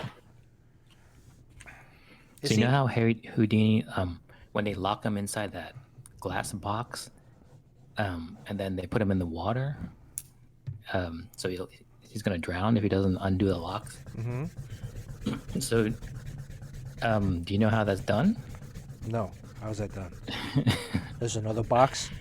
Excuse me. Well, I mean, it's a big show. So like when he's all locked up in padlocks and he gets inside the glass thing, before they lock him in, his wife comes out and gives him a kiss, and then he gets inside. Oh, So the kiss has a key. Passes, She has a key. Passes in her the mouth. key with her mouth. Yeah. Ooh, nah. Wow. Damn. Yes. Sean, why are you getting so sexy with your? Painter Chinese Sean toy. is very erotic. I always knew that whenever they do like a chain thing, right, that you're supposed to make yourself a little bit bigger, so when they wrap the chain around you. Oh, hey guys, I kind of have to go. Whoopsh. All right. Have a good one, Jerry. Happy New Year. Happy holidays. Jerry, make sure Happy you holidays, turn. guys. Happy holidays, Jerry. Make sure you turn off your Discord, otherwise we're gonna hear your sexting with my cousin. Sweet nothing. Okay. Yeah. Cool, guys. Hey, everyone. Happy holidays, really. Happy New Year. Hey Jerry, are you gonna pass a key to my cousin? Huh? Are you gonna... All right. But hopefully, I'll see all you guys tomorrow for the Mr. Miracle. Yes. Yes. And next year for the panel to panel. Yeah. So wrong, guys. All right. Happy take care. holidays, Jerry. Happy holidays. All Right. Now we're drawing. I was doing the sideway pose, and now I think maybe I'll do like the straight on pose, but I don't know. The straight on pose, you're almost pretty much going to see his crotch, like right here, right? Because otherwise,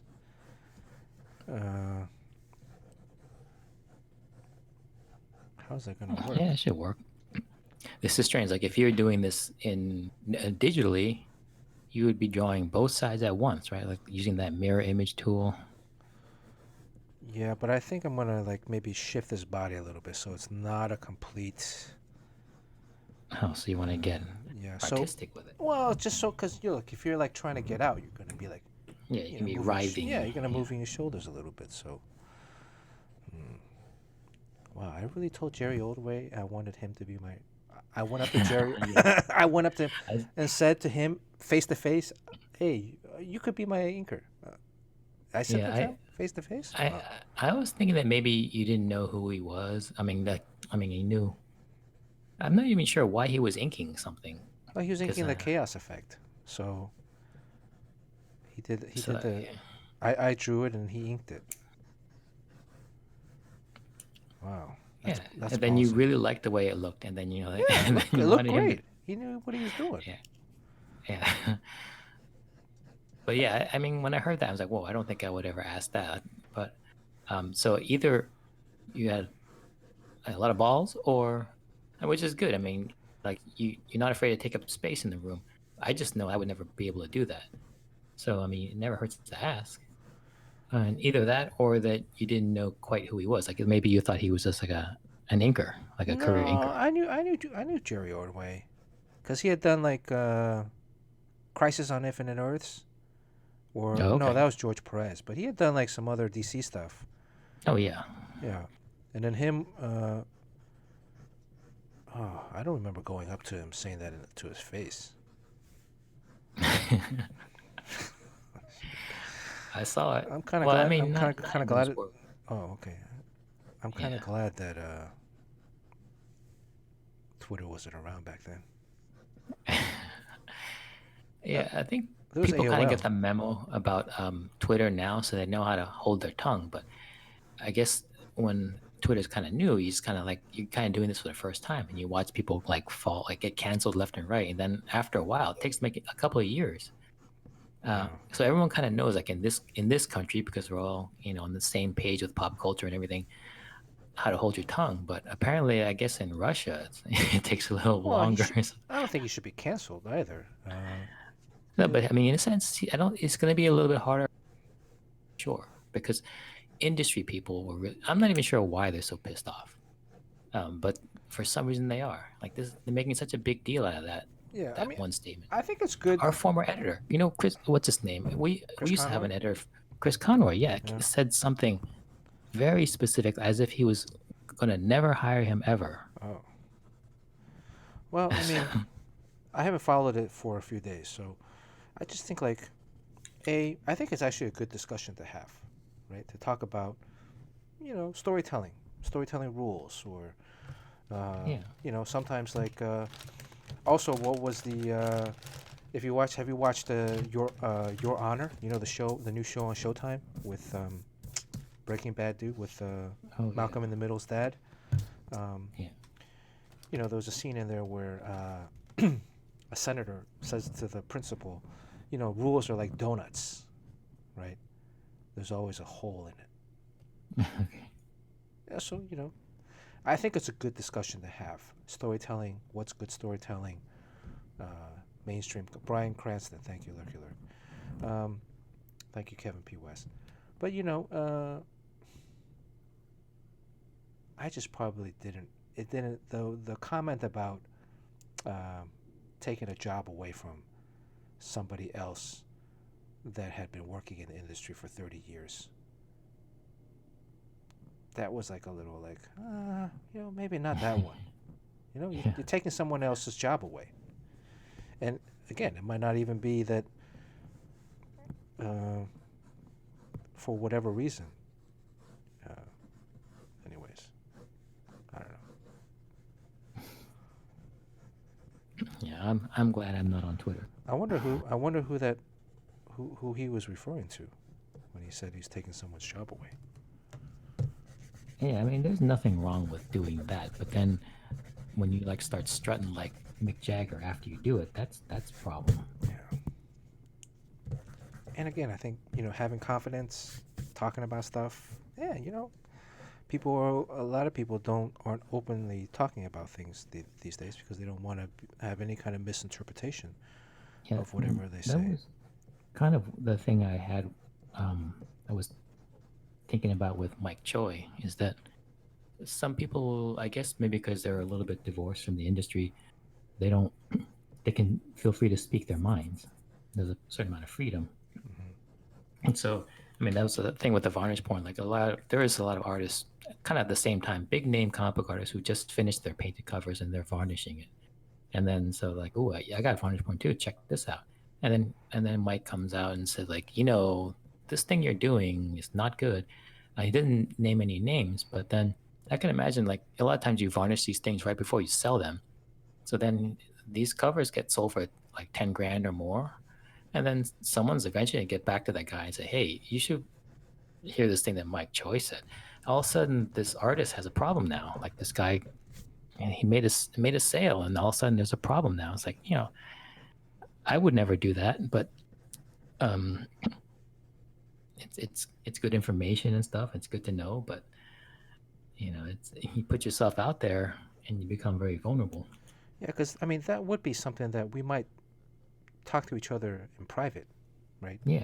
Because oftentimes, I'll call up Sean, I'll call up Jim, I'll call up Jim whenever I'm constipated, and talk about comics. I'll call up Jerry, I'll call up John Paul, and we'll talk about comics. We'll talk about like, oh, did you see this? What'd you think about this? Right? What'd you think about this guy? What'd you think about this?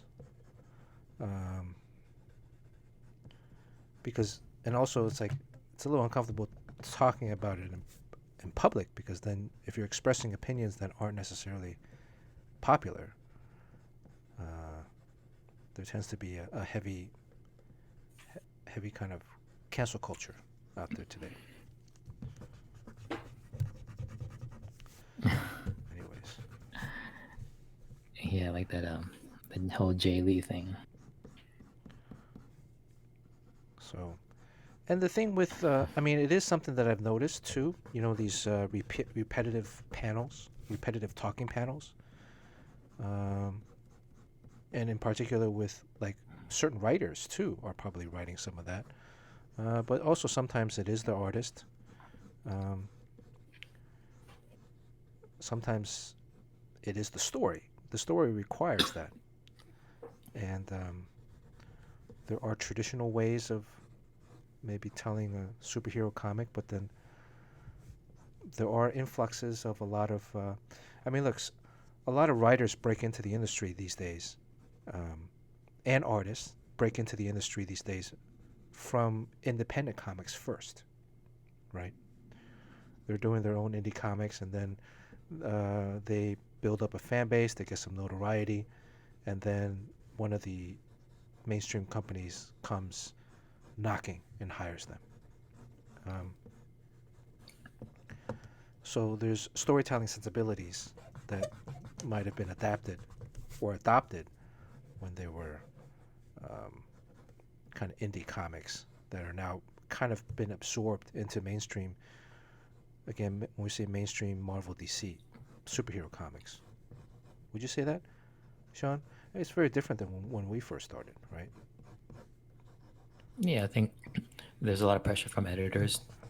As an assistant or an editor, you can make yourself. I mean, of course, you can use any veteran artist on a book and it'd be great. But then if you discover, like I know the editor that brought Scott Snyder into the industry, and Yeah. that's something that's it adds value to you. So a lot of times the area you mine from is from the independents, um, artists or writers, and then I think there's a problem. There's a lot of times I've noticed that a lot of the independent artists they don't really have their chops. I mean, uh, in general, I think superhero artists are just kind of I mean we're like mostly like well tested veterans when it comes to storytelling in comics.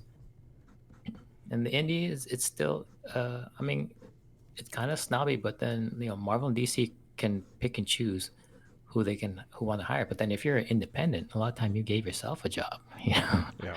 So, so yeah, and as far as those repeating panels things, um, I guess it sets up a rhythm and it separates itself from the rest of the story. So it's a moment that it's kind of I mean stories are made up of moments of different pacing. So it's like in music, if you hear like "Sweet Child of Mine" from Guns N' Roses, it's not the same. Like it doesn't just start and run until like 5 minutes later it ends. There's moments in it. Like in classical music, there's like a down moment, and then there's a high moment. There's a drum solo, and there's a guitar solo, and there's like screaming, and then there's a sustain, and then there's also sometimes a silent moment where they stop singing for a Crescendo. beat. Yeah. Yeah. So it's a moment like you can't have a big moment in comics unless it's preceded by a very quiet moment and makes Right. the big moment even bigger. So having a lot of static graphics kind of tires out your retina so that when the big moment comes, like the big splash page with a lot of action, it feels bigger. It's part of the whole roller coaster. Yeah, actually a roller coaster, um, it's not like you just come right out of the gate and go down. The very first thing in a roller coaster is that it goes upward and it makes that clicking noise and it clicks and it goes up for a long, long, long time. And then you crest and then you get this view of the horizon and then you drop. So it's about a rhythm of different experiences. So, and that's just one of the tools in your quiver as a comic book artist is to repeat panels. So it's kind of weird when you say, please don't do this. I mean, how long you do it for and the reason you do it for is everything. Right.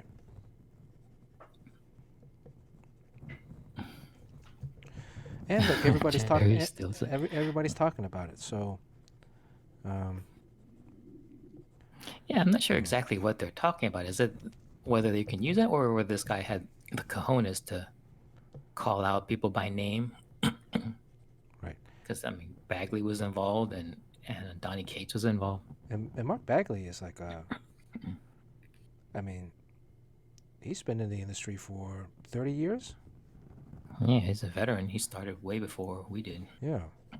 And he's maintained a monthly schedule, if not sometimes drawing 2 books a month. Yeah, bi-monthly. Yeah. So, there's.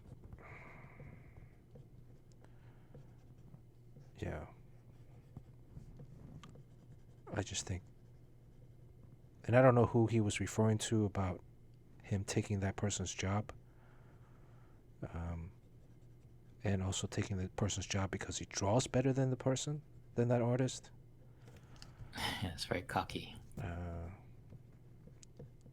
Yeah, like I said, I think he gave himself a much harder path in comics. I mean, the lines are being cut now, so there's less work out there, and then everyone is talking about this, and that guy has just been labeled trouble, and it's going to take a lot of work that he didn't have to do before to kind of undo this. he's a good artist. Yeah, he's good. Yeah.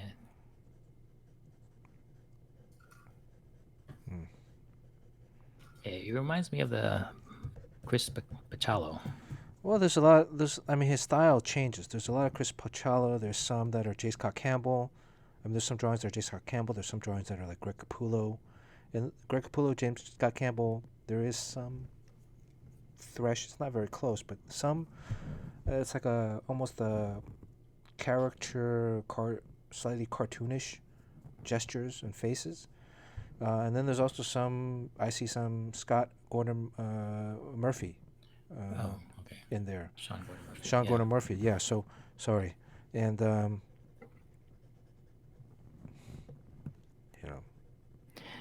know, this book, some Matawera.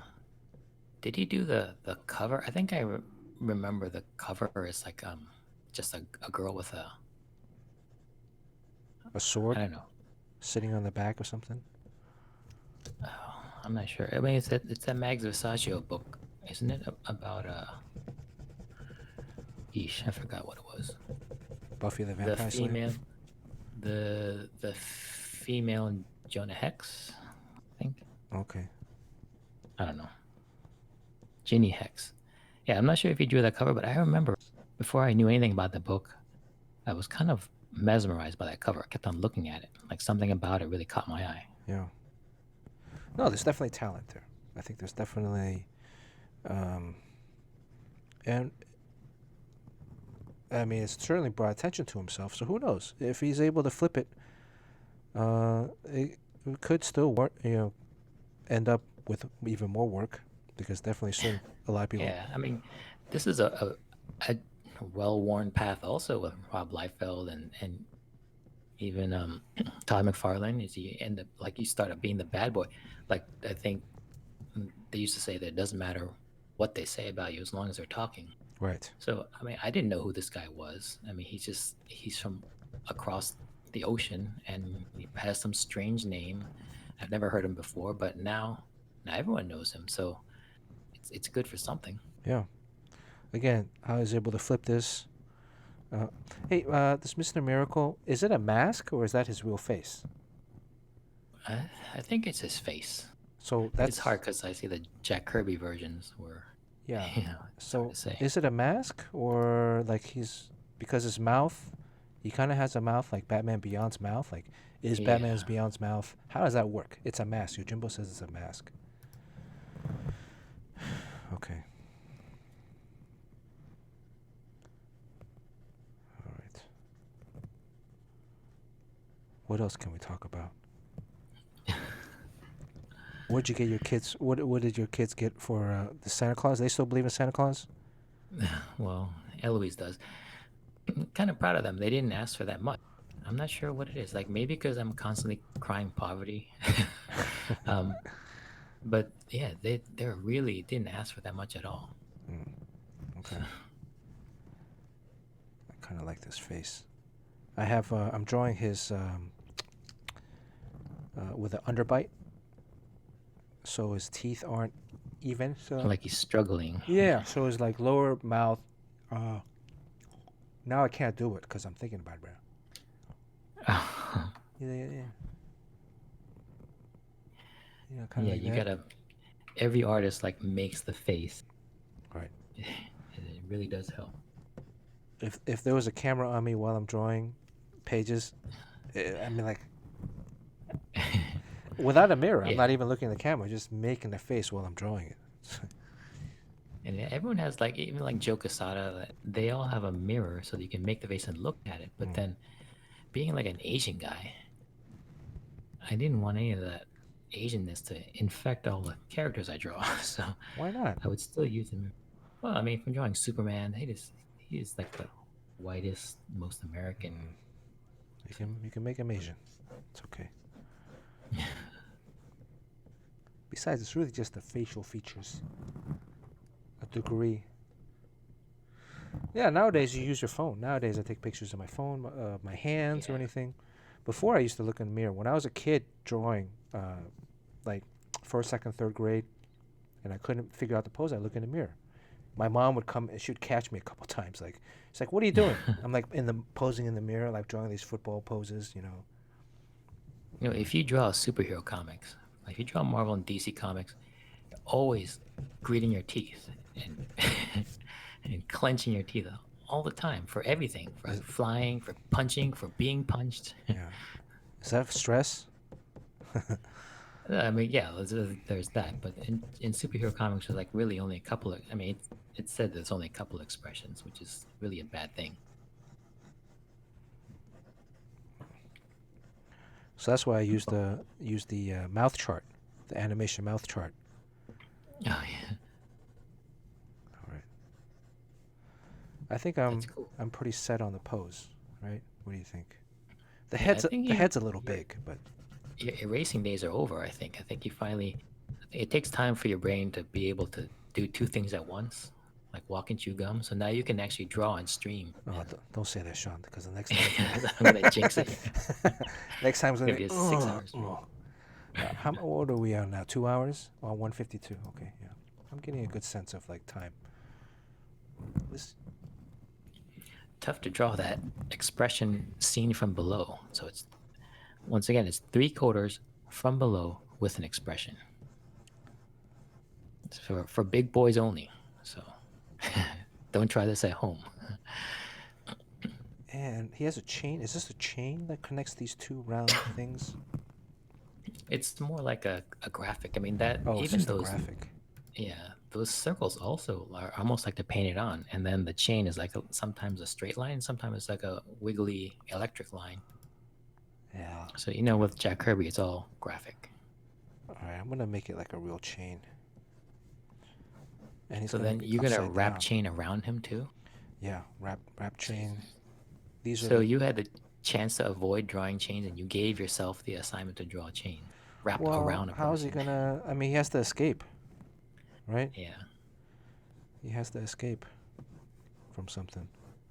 What's cool is like, if the chain creates a divot in the muscle, you know they do that with like girls, like with the bikinis or whatever, like super sexy. You know what I'm talking about? No. We're like, okay, let's focus on this part of the arm here. If there's a chain, let's see, where's the chain here? It creates like the impression, like Oh yeah. what is that Okay. called? Supersternius maximus divot. Yeah, I mean, anytime you can, with a drawing, indicate some sort of material or surface, people really latch onto that. So it's a very, I guess, like if you draw like tight jeans on a woman, like with hip huggers, and it presses her flesh in, Yeah. it stimulates a part of your brain, like you can recognize the material. But then it's also just it just makes it feel more like flesh. Yeah. So yeah, if you can do it well, I mean, it's hard, but if you are convincing with the illusion, that's what really separates, the men from the boys. I think I'm not gonna use chain. I'm just gonna do like a steel rope. There you go. Chain. That's an entire stream on itself. Yeah. Normally, like there was a period of time where I started drawing the chain digitally, and I would just use a thicker marker pen, and just draw the loops, and then I go in and hit the highlight with the white. That's what I did on Teen Titans. Oh yeah. You went in there. We drew back-to-back sequences. You went in there. You drew every single chain. I'm like, this guy's crazy. Don't you know? Because we did that Lobo scene, right? You did the first Lobo scene, or when he's on the moon and he's tied to the. He's chained to the. Yeah, I mean, I was really getting bogged down with to draw it in black in Photoshop. So yeah, I did. Yeah, that. And then yeah, Norm Rapman inked it, and then Norm Rapman being one of those image guys, they all do chains very well there. Yeah. Chains is like a very image type thing. You can't do chains with brush. You got to use a pen. Yeah, imagine like drawing Spawn. Danny Mickey says that he gets asked to draw chains all the time. Can you imagine like chains on everything you do because you're doing an image book or Spawn? Now, when you're doing chains or ropes, right now I'm just kind of randomly figuring out what goes in front of the other. I'm not really giving it a lot of thought until like, okay, I reach this point where they're overlapping. What's in front? What's behind? Do you plan ahead, or do you just kind of wing it as you're going? I think you do have to plan ahead because a lot of times it affects the trajectory of the rope. I'm thinking I want to wrap his torso. There's going to be some wrap around his torso, so it's not just his arms being wrapped. I wonder if if in a Japanese manga studio, especially like with a comic like there's a comic where a guy has a chain, whether there's a chain guy. Yeah, that's all he does. Probably there's a chain guy. Or maybe a couple chain guys. Well, if I was in the studio, there'd be a chain guy.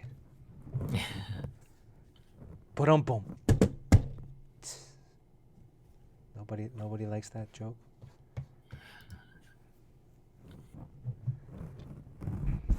What's up, Too Woke? And D. Rogers finally came into the room. What's up? Why did D. Rogers finally come in the room? Well, what was D. Rogers doing before? Lurking. Oh. But have you noticed like low fat hasn't come around since the incident? And I think someone was implying that they would talk outside of this stream at someone else's stream about the incident, and that he's like just too embarrassed to come in because too big of a deal has been made of that incident. Really? I mean, I think it's just we're just ribbing each other, right? It's I mean, he followed the stream. I saw him follow it like a few weeks ago. Who's friends with Low Fat here? Well, I mean, they probably all end up in the same stream. Like, all go to Suli's stream. Oh, they all go to Suli's stream. Or Kreese or something. Or Kreese. They go to Jim's stream. Wow. Like, I mean, that's also a cool name, too. Like Low Fat. Isn't that from Big Trouble in Little China? Right. But, it's like a memorable name, too. Right? If he had like a name like LP3467, you wouldn't be like, whatever. It's like a kind of milk, basically.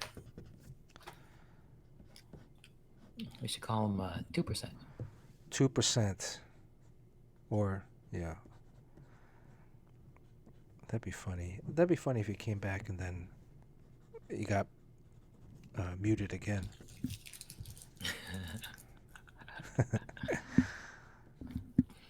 We need I need to come up with some graphics for the stream to put on the screen. I should do a low fat watch, like an alarm in case Low Fat ever shows up. Yeah, I mean, if anyone here sees him again, tell him to come back in here, and then we will mute him again for the entire stream, just to get over this.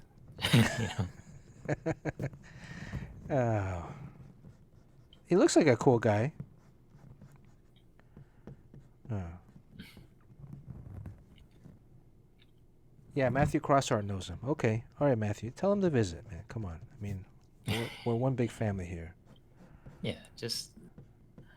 I think he feels bad because he thinks he made a big deal about it when he shouldn't. So tell him to come in here and we'll meet him again for an entire stream. And then and Yeah. then it'd just be like come back and be normal Yeah, again. it'd be normal again. It's all right. I, I'm totally, I'm just like I'm ribbing him. Isn't it fun to rib? No. I mean, sometimes maybe we get a little too carried away, and then we just let us know, and then we'll pull back, um, and reset, recalibrate, right? Uh, does he not like being made fun of? Is this head kind of flat? This guy's head is kind of flat. Flat. Flat. It's a little It flat. looks so three-dimensional. What part do you think is flat? Like,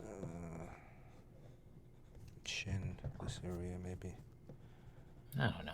I mean, it looks so three-dimensional. I'm gonna have also like his neck.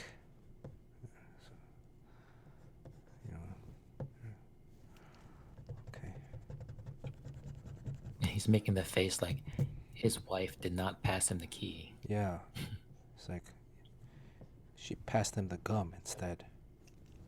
Yeah, so like, I guess his wife has control over whether whether he lives or dies. So it's a lot of trust you're putting in this one woman. And if they have a fight or whatever, be like, I'm sure she's the beneficiary of all of his money. Right. She can just like not give him the key, and nobody knows. Like he doesn't tell anyone that that's how it's done.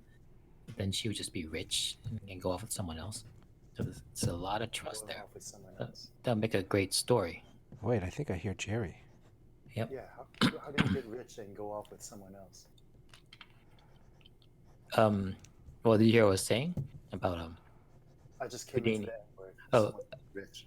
No. So Houdini's wife passes him a key to get out of the underwater box by giving him by passing him with a kiss. So Ooh la la. if she wanted to to get rid of him, and she would never go to jail because no one knows how the trick is done. She just kiss him and then not pass him the key, and then they'll lock him up and he'd be dead, and she would be, she would get all his money. I bet So, low fat there is. you go. I bet low fat is on somewhere. We should send some people out to like other streams. I'm sure he is. I think we're trying to say that it's because we hurt his feeling, but it very well could be that he just got tired of the stream. I mean, it's just Yeah. entirely possible. I mean, that's probably what happened. So no big deal. It's Yeah. not for everyone. Maybe he doesn't like us anymore. Who's low fat? Sean. Oh, I guess in one of the streams, which one was it with Celia? Oh, right. Yeah. Yeah, he made a comment in the chat saying like, "Wow, you guys really have the real Celia here. I thought you guys were just, I didn't know that didn't think you can pull it joshing. off." Right. So then Bernard's like, "Oh, how dare you?" And then put him in timeout, but completely forgot he was in timeout for the entire stream. But what do you mean? Like he's not actually on timeout. Well, he can't. He's muted, so he can't talk. You can't. Oh, he was chat. actually muted. Yeah. And then we just went on having a grand old time and not just forgetting about it. Like he's like Macaulay Culkin in Home Alone. And the thing was, like, I was just kind of joking, right? But I don't know, and it's kind of funny. I mean, so how did we find out that he was on another person's stream? I think someone here. Yeah, I was in Crease's stream and I saw him there. Oh, And it's okay. like, how you doing, whatever. And then he mentioned it, and I'm like, oh, shit, I had no idea. I gotta tell Bernard, like and then he's like, no, it's no big deal. And then like, I mean, I thought I still had to tell you because like, it was kind of a mistake. So Right. I think you want to know. And then he's never been back in here again. So. All right. Okay, I think I'm pretty good with the body. So you should draw a milk I carton. like that you're cropping off right at his nuts. Low fat. Draw a milk carton with low fat milk on it, and then Right. just put him on the back saying "missing." That's gonna be. I'm gonna put that in the title card on this. That'll be our goal. A low fat sighting. Yeah. New Year's resolution is to get low fat back in here. Yeah, we gotta get. if we get low fat back in here, then everybody wins something. How about that? I'm never gonna mail it out. I'm never gonna. Everyone gets a Batman Beyond mask. All right. What is And he has a what? He has a cape, but some of these things he doesn't have capes in. Oh, he's got a huge cape. Yeah, but in some of these Kirby drawings, Kirby He's got covers, he a doesn't have a cape. huge cape. So how's my cousin? Oh, she's fine. Oh, sorry. Damn, Jerry, you let Sean talk about my cousin that way? I've met like 3 of your cousins. Probably know which one it is. Oh, unless she's never been in the States. No, she's never been in the States. Oh, okay.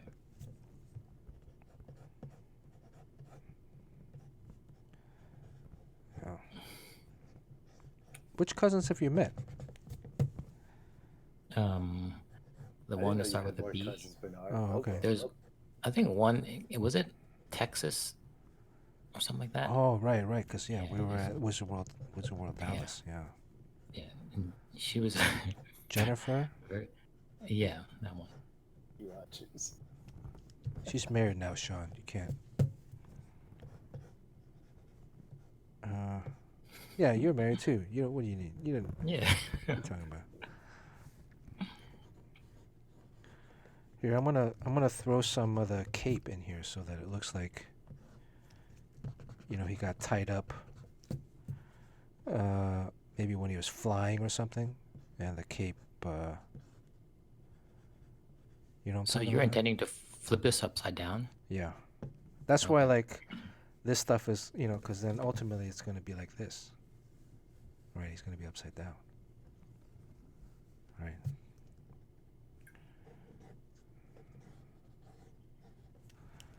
So his cape is like here.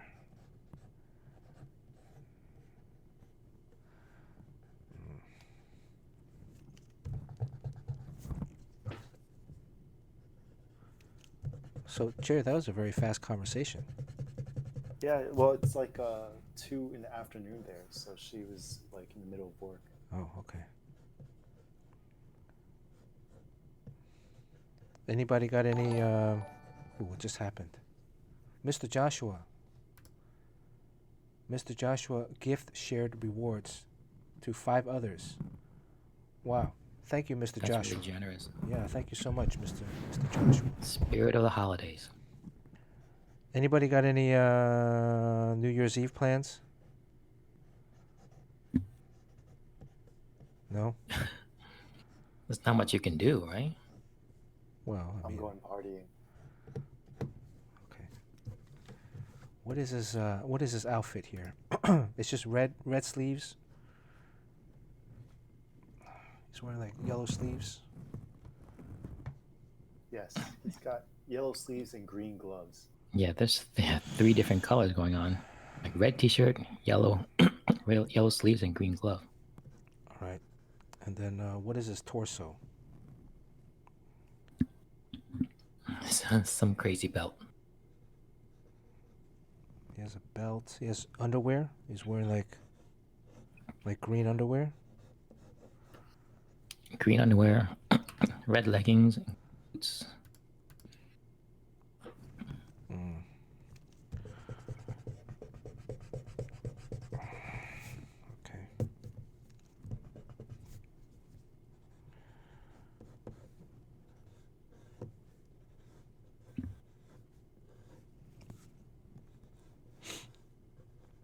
Oh, I was thinking too the other day, we should all do a 1-chip challenge. We all know. But all of us start at the same time. We take the chip, and then we have to do a sketch. So whoever finishes, first gets 1 prize, and then whoever, right? Wait, was that your last stream that you ate the chip? I think so with Tommy. Right? Okay, so you should let people know what happened because it sounds like you failed because you were in trouble. So. Oh, nobody knows what happened. What happened? I don't think so. I ate the chip at the stream last time. Yeah, and then you started having trouble, stomach trouble uh, toward the end Yeah, of the stream, yeah. and then yeah. Oh, it was okay. It wasn't as bad coming out. You know, I do recommend eating some food. I haven't, I haven't, actually, I haven't even eaten yet today. I haven't, it's been almost 24 hours, intermittent fasting. So, um, it's like 3 buttons here. But I would definitely recommend if you're going to do the challenge to eat some food beforehand. Yeah, I mean, it was rumbling. I had a stomach ache for the rest of the evening. I sat in the sauna after the stream, and that helped, actually, because that heated up my whole body. Does your sauna have ventilation? Does it have ventilation? Yeah, Yeah. it does. But you have to How much close is it. the one chip? It's like $6, $7 for one chip. For one chip? Yeah, but on Amazon it's $30. So I don't know about this Amazon pricing. I mean, it's sold out almost everywhere. I had to like walk around like a couple of different stores, a couple of different 7-Elevens downtown to find one. Um, Are you allowed to bring that on an airplane? one chip? Yeah, Yeah, why I'm not? just. What are they gonna do? And in some cities where mace is illegal, can you just kind of carry that chip around? I guess you can, yeah. Just smash it in the guy's face. But you have to open it, then you get it under your hands. You know, it's a whole other thing. I don't think it's a good self-defense deterrent. I mean, actually, the next day, there was a couple sprinkles of the spiciness still on my table, and I think I rubbed the corner of my eye, and it was burning for like a little bit.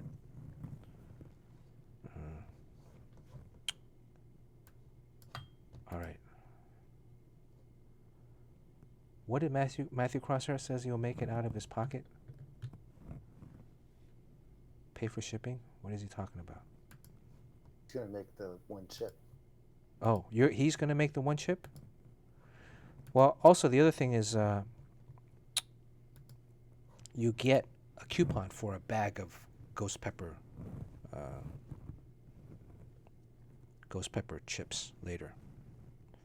But it's not an entire bag of that one chip, No, right? no, I no. mean, It's a ghost pepper, so it's still spicy, but it's not as spicy as the one chip challenge. Wow, Matthew Crossart really can make the chip.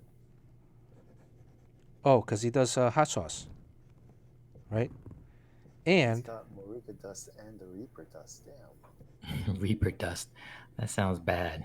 Matthew Crossart's a voiceover artist, so he's a jack of all trades. All right. Okay, here we go. This is what it's gonna look like. All right, let's go into the darkening mode. Darkening mode.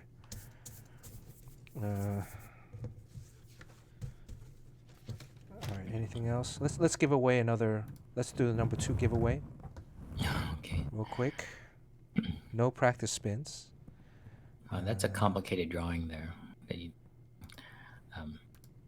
it's like you don't really even need any underdrawing. It's kind of cool. Okay, I'm just gonna darken it. I think you'll get the muscles. I have to understand that the light is coming from the bottom. Okay, spin the wheel. Everybody's here. Any new people want to slice?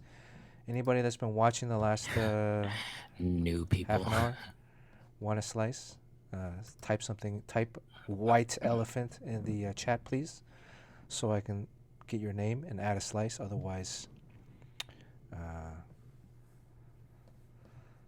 I'm gonna start spinning. I'm gonna give Mr. Joshua 5 since he gifted 5 people. He's 3 to 8. All right. Anybody else? What just happened? Something just happened. Save settings. Okay. All right. I'm going to spin. Spin wheel. Good luck. Oh, Frogman redeemed stretch. Thanks, Frogman. Hey, I haven't seen Frogman in a while. Ooh. Okay, that looks like it's a one slicer. It's the yellow one here. Yo, Jimbo. Who's this green guy? That green guy is Mike. Oh, that's Harry. Harry, are you here? Harry in Japan? Jerry, you know Harry. Oh, he's here. Uh, I He's think in that's his Japan. slice. I think that's his slice that he wants. Well, let me check. Harry, Mike. Yeah, that's Harry Mike. James Quo is next to him. James Quo is Brown. Yep, that's Harry. Is Harry here? Harry lurks sometimes. You really want to send something to Japan? Harry in Osaka. They just got the mutant UK strain over there, so they look back on lockdown. Going once, Harry? Going twice? Okay. All right. Sorry, Harry. No mercy. Air. All right, spin again.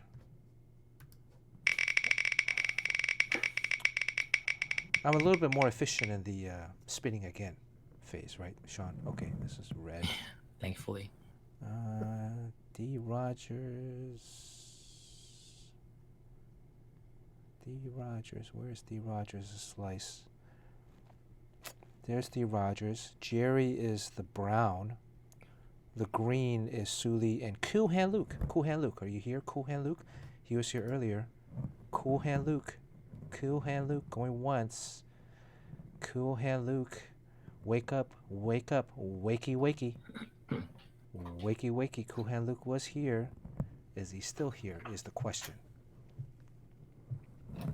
Going once. Cool Hand. Cool Hand going twice. Come on, Cool Hand. We're pulling for you.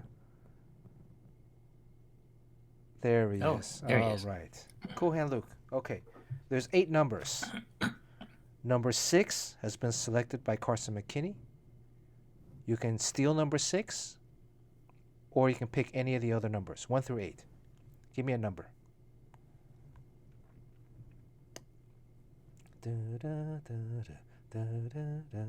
Actually, let's do the chips.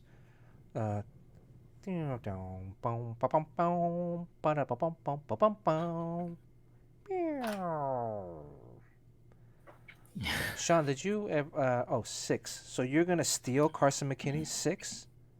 Is that true? Yo, Jimbos. Cool Hand Luke, you're going to steal Carson McKinney's number 6? Okay, he's stealing. All right. Carson McKinney. Cool Hand Luke. Carson McKinney gets to choose. Now, you can't re-steal what's been stolen from you, I think is the only other rule, right? So you can take from anybody else, 1 through 8, except for number 6. Is Carson McKinney still here? This relies on people being here. If they're not here, then what happens? Sean? They get just the Jerry? number at the top of the order, like 1, 2, whatever is next. Okay, so they get the next one down, or they get the first one available? First one available. Okay, so they get number 1. All right, Carson Got McKinney it. goes. Carson McKinney goes to number 1. Okay. Anybody want to wake him up? I mean, he just passed this semester. What is he doing? I think he's changing tank tops. All right, let's get back. Can we get back to drawing? I came back because I wanted to see your Miss Miracle. Okay, all right. Yeah, we'll be done soon with this. All right. The light source is going to be from up here, right? Because he's Upside going down. upside down. So I'm still going to do it this way, but one thing I really like is shoulder muscles. Sean, what is the shoulder muscle is separated into 3 major parts, right? Yes. They're all deltoids. Okay. There's medial, and there's posterior and anterior. Anterior is inside. I don't know. Posterior, Medial. anterior, and medial. Medial is the middle. Medial is the big fat one, right? Well, yeah. I guess, yeah. The posterior is the one in the back, Yeah.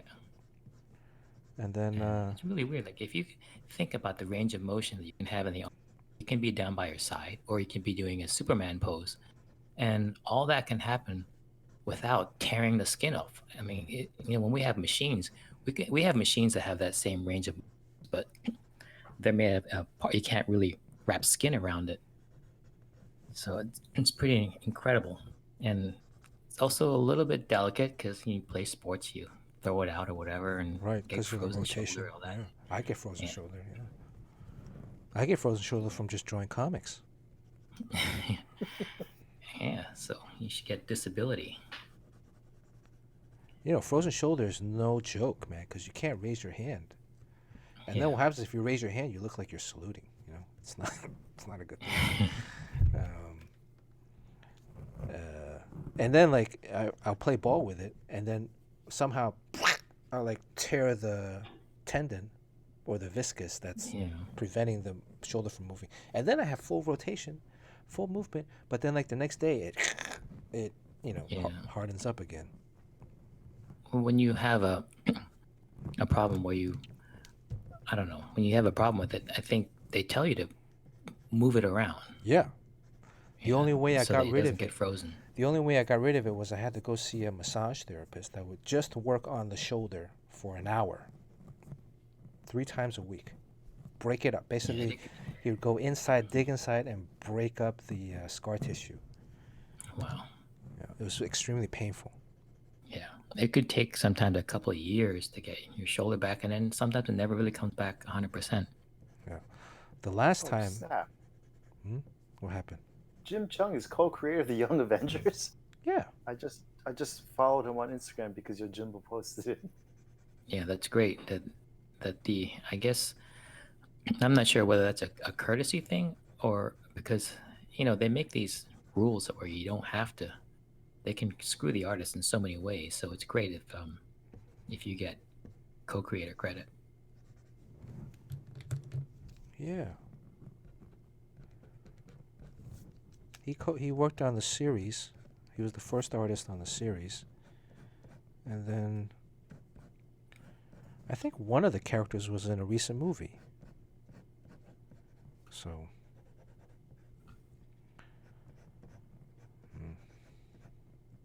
Oh, we never really said. Did you like Wonder Woman?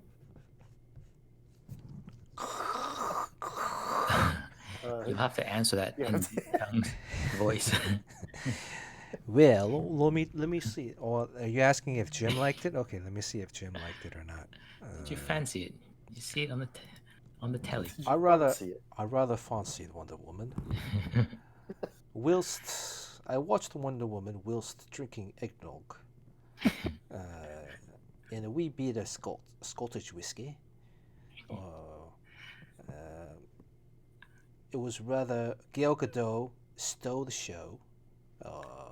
Really? I mean, yeah, I guess so. Is that her real accent, or is that an accent for the movie? I think they shape all the Themyscira people just to cover her accent, because isn't she Israeli? Right. Yeah. What else? What did you think of Maxwell Lord? I actually really like the actor. The actor that played Maxwell. He's a great actor. Something Roger Rodrigo or something, or what was his name? Mandalorian. Pedro Pascal. Pedro Pascal, yes. Pedro Pascal, I believe, is a rather accomplished actor. I saw a recent movie where he played an alien, or like a space farmer that was on a planet. No, they were like farming these alien gems, and but he was rather ruthless. However, and he was rather thin in that movie compared to the Maxwell Lord character in Wonder Woman. He was in what was it, the one Mark Millar movie about the gentleman or something or other. Kick Arse? No, not Kick Arse. I forgot what. I think it's called The Gentleman. The Gentleman, League of Extraordinary Gentlemen. That's not League of Extraordinary Gentlemen. No, it's the Kingsman. Kingsman 2. Same thing. Yeah, he was like that. Golden Circle. So he was the cowboy guy. Oh, he played an American? Yeah. I just saw his face pop up on a on a Netflix film as well. Oh no, HBO Max film. So I fancy looking it up later after the stream whilst I sit in the sauna. I must say your Jim Chung is getting better. It is. I'm losing the Australian accent and getting more in line. I just need some practice. Kingsman: The Golden Circle. Yes, you got that. You got that quite right. I just have to pull out my inner. Who was the character that was on Notting Hill? Oh, you're talking about Hugh Grant. Hugh Grant, my inner Hugh Grant. Yes. You know what they say about Hugh Grant? He has a period face, which whenever he hears that, he's disgusted. A period face. What does that mean? Like Yes, a he has period? they say I have a period face, which is rather disgusting if you think about it. As in a female period? Yes. Oh, that's not. I don't. Oh, the Jerry, like I came up with a I don't know, a jingle or something for your store. Why? How's it go again? When you're trying to draw Kirby dots, but they come out more like menstruation spots, get new brushes at Janoff's. Can you sing that as Jim Chung? How would Jim Chong sing that? Right, so how long does this Jim Chung thing last, though? You have to do his voice. I don't know. Don't you have a clock? It's over, right? I think it's over. You don't have a clock on you? A clock? It ends when Jim shows up in chat. It only ends when Jim shows up on chat. The longer he doesn't show up on chat, the longer the British accent stays. Those are the rules. Rules are like donuts. My mum used to say, rules are like donuts. There's holes in them. Jim's still not coming on? Women are like donuts. I'm thinking about adding additional channel poops to make Sean talk like Jim. Wouldn't you guys like to hear Sean give a British accent? No, I don't do that. Or what about I don't Jerry? perform. What about Jerry? Jerry, would you like to? Actually, I'm gonna be going to bed real soon. Oh, Jerry doesn't. Curtains for Jerry. All right. Yeah, sorry guys. All right. I'm almost But done. happy holidays once again, boys. Happy holidays. So, Cheers. Yeah, you'll still be lurking, right? You'll stay around. No, I'm actually gonna go to bed now. I gotta wake up early tomorrow. All Alrighty. right. But happy New Year, guys. See you guys in 2021. 2021. There Better we days go. ahead. Better days. Okay. Take care of yourself, Jerry, and make sure to turn off the boiler in the boiler room. And turn off the boiler. The water You don't know heater. anything about houses. Didn't his water heater boil over? That's exactly what you do. Turn off the boiler. Yeah. In the wintertime, turn it off. See what happens. Yeah. All right, guys. Bye-bye. Okay. Good All right, night. see you, Jerry. Happy holidays. All right, seriously, the Jim Chung thing is over, right? Yeah, it's over. Kevin P. West always comes in with the. Okay, now I gotta go. I'm almost there. It's 2.5 hours. Okay, I'm almost there. What do you think? Do you think that's about You're not right? intending to color this, are you? Yeah, just throw yellow. Oh, It's not that hard. yeah, make him look like a roll of lifesavers. 5 flavors. All right.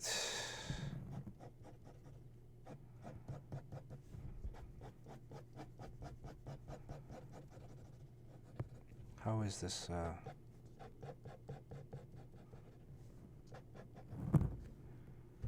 Any other art direction tips right now?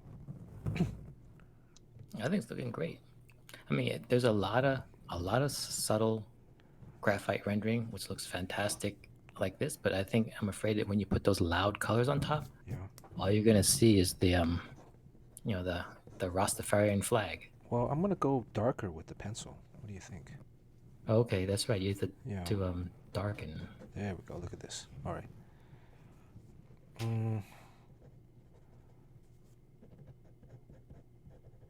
I think the newest, more modern version of him, he has like a blank eye. Yeah. Did you draw him with an eyeball, or did you draw him with a? I don't know. It's probably blank. I think I draw a lot of people with blank eyes just because I'm like in comics because I'm rushing so much.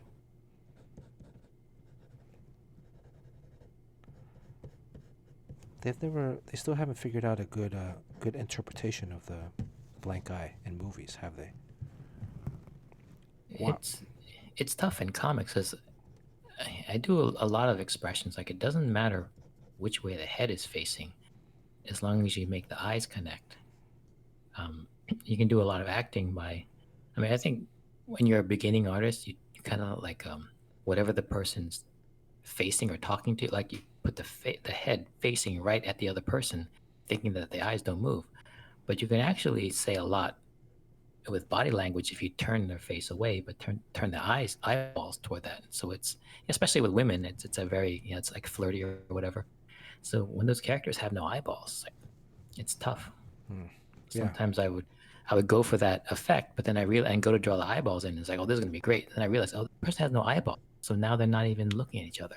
So just erase and do it again. Yeah, the blank eyes. It's a trope that's happens too much in comics, and I don't even know what it means. I mean, it's really like even if you ever drew, well, if my roommate Joe used to go through like the fashion magazines, and where there's with every person's eyeball, he would take a black pen and then take the highlight out of the eye and give everyone this kind of like dead kind of look. So With the dark. just removing the shine out of the eye Yeah. changes it completely. Like the soul is gone. So imagine taking the whole eyeball out. It's a drastic effect that in comics you kind of just take it for no big deal. But then if you saw someone in real life with Right. no eyeballs, it's creepy. Well, there's a lot of things that you do in comics or in drawings that you can't really get away with in real life. Yeah, for sure. Oh, here's something that's this is a very interesting thing that someone mentioned somewhere. In fact, I think I heard it, Your Mortal Enemy. You know this thing called Which one? the uncanny which one? The big one, the uncanny valley, where like it's like Final Fantasy, where it's animated, but the animation is so realistic that they're just one step away from human, and that is not a good look because people kind of have a knee-jerk repulsion to that look, and no one really knows why. So that's why when you do cartoons, like with the Pixar cartoons, you go either really cartoony or you do like what we do, comic books, or you go hyper realistic, like portrait painting. Right. But in between, like one step down, like 95% of the way there is repulsive, and it's not really understood why. But there's this theory out there. It's because it said it's because in our past, before recorded history, we came upon a threat where there are people who look like people but are not people, and we have reason to fear them. So that is a vestigial response that's with us to this day. Aliens. Yeah, or aliens, or like zombies or something. Yeah, so there is a reason to fear something that looks like a human but is not. Because everybody feels that way, right? Everybody kind of has uncertainty or uneasiness about when they see characters that look like that. Is that what you're saying? Or yeah, well, the fact that majority. you can't make they stopped making those movies where the CG is too realistic, so they go one step down, cartoony, more cartoony, so that you can avoid that. That actually reminds me. The people here, are you guys interested in me asking a storyboard artist, a Hollywood storyboard artist, to come on? And does he mumble? No, not that guy. Another guy. Okay. You know him too. Okay. I mean, if there's interest, because I was just chatting with him the other day, and I was thinking, man, this guy would be a good guest because he would talk about. I mean, he started drawing comics with us. Well, he was kind of our boss at one point. Not really a boss, but he was like an editor, writer. And then he moved out here to LA and basically taught himself how to storyboard. and became one of the leading storyboard artists in the industry. Yeah, And he works with Spielberg. yeah, I was looking iRobot. at his IMDb. He was the lead storyboard artist on iRobot. Um, he did a whole bunch of Will Ferrell movies, like Semi Pro. So it was like a whole gamut of like all these different movies that he worked on. And one of the movies that you mentioned was that Final Fantasy. We were just talking about the Uncanny Oh, Valley. right. Yeah, they spent a year in Hawaii. Yeah. But that's a prime example of the Uncanny Valley, I guess, right? Because like those characters look so human, but yet not human. Yeah. It was like very weird. Yeah, so I guess everyone in the chat's putting up. I think there are a lot of theories as to. And I think the obvious one is that it makes you think death. Like it makes you think about your own death because they look like corpses. Right. That is true. So nobody's buying the human theory. I mean the alien theory. Also, I think we're highly attuned. Like when you choose a mate, you're supposed to look for signs of like imperfection. You know, like one eye slightly higher than the other. So it might be just one of those things where avoid this person as a pair bond. Don't pair bond with this person because there's something wrong with them. You're not gonna have healthy children. Is that what you did when you looked into the eyes of your wife when you first met?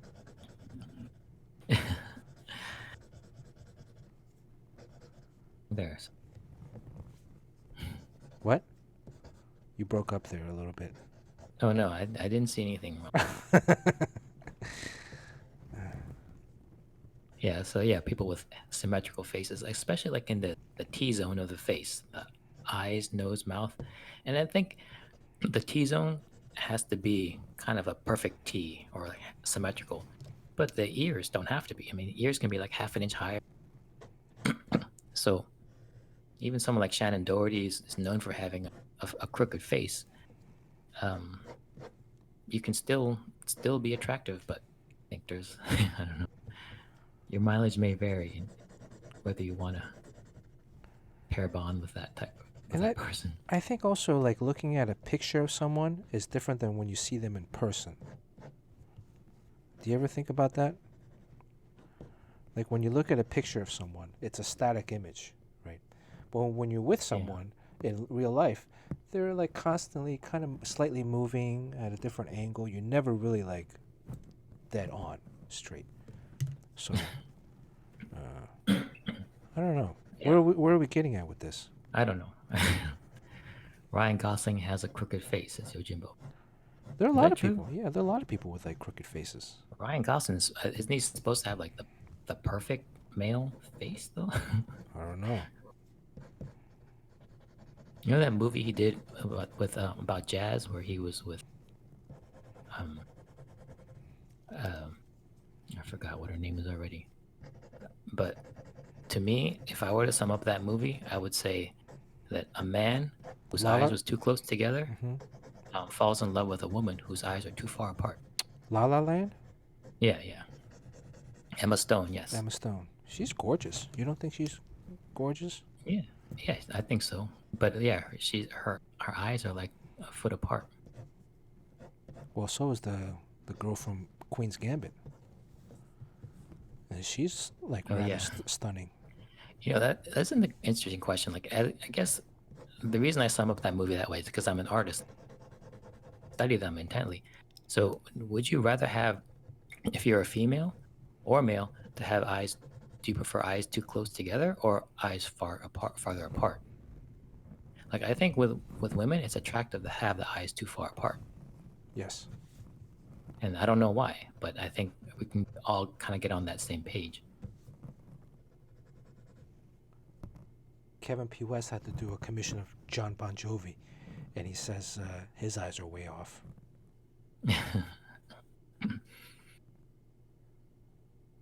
No one's face is symmetrical.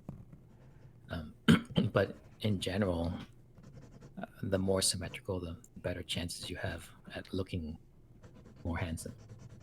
Who did MacGruber? That was a great movie, Mr. Joshua.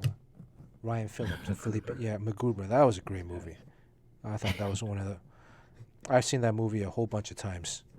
Hilarious. Hilarious. I wish they would make a McGrouper too.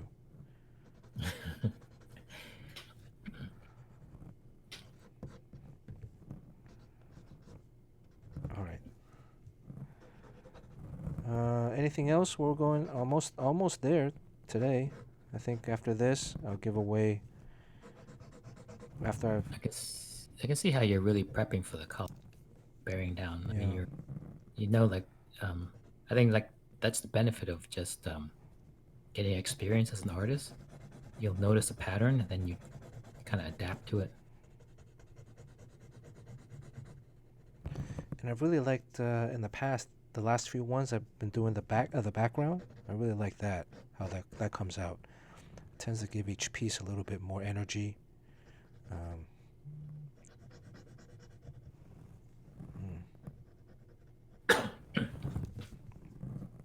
Yeah, backgrounds are tough. I mean, if you draw specific things back there, it'll detract. But then if you, like, I think in real life, you have a cone of vision and you have natural depth of field. So you're looking at a person, and then you kind of don't pay attention to stuff back there. When we draw comics, you draw everything that's kind of in focus. So you got to find a way to draw something where you suggest objects, and then you're primarily concerned with a move, so paying attention to the storytelling. So what exactly do you draw back there? Especially if you use a pen and ink, what do you put back there?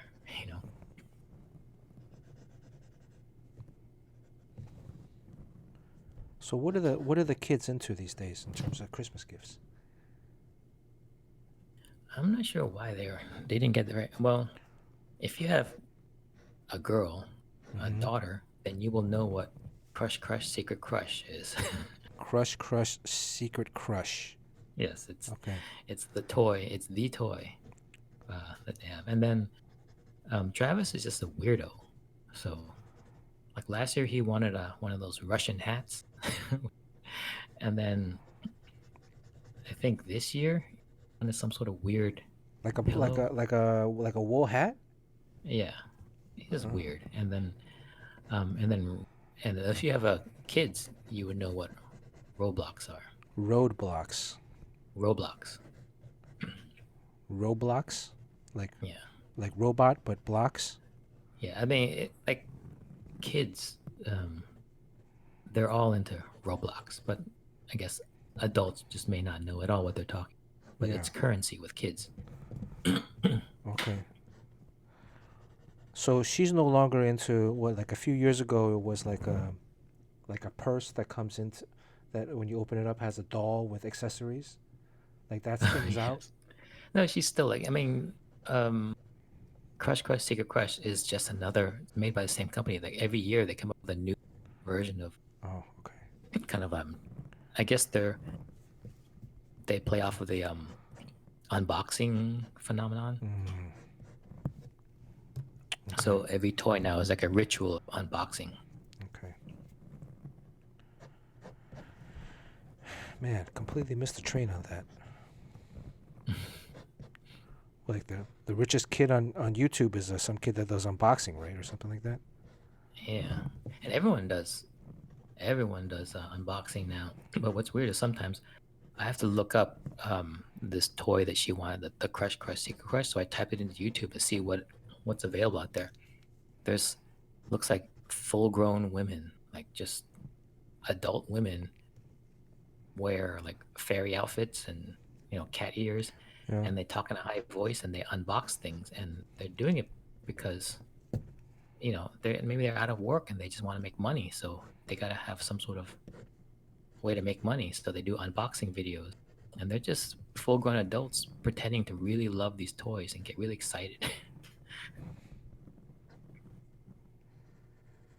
Oh, I got I think when you pass 40 G's on Instagram, you get a lot of these people who want to do these I don't know what you call it, like these marketing opportunities.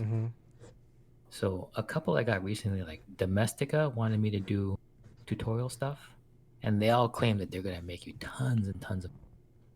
Yeah. And then the other one was Loot Crate, wanted to do one of those. Oh, Um, where I would have to just unbox it, and I would get like $30 off of every box that I managed to sell. Hmm. So I would have to unbox the stuff and pretend to be really excited about whatever, like a gun from The Expanse or something, and just really geek out over it. And for every one that I sell, they would give me like $30. Sometimes I And get those emails, but I'm wondering like, or like DMs, and it's like I'm wondering like, are yeah, those legit or are they just like, yeah, I don't do anything because I have no idea whether. yeah?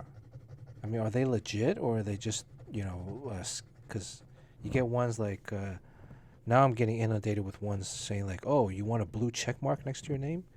Oh yeah, I got that too. Sign Yeah. up with us, and then. But I've gotten like tutorial people are, like offering to do tutorial. You can make like $100,000 doing tutorials. Yeah, yeah. Yeah, I don't know. I mean, they gotta be.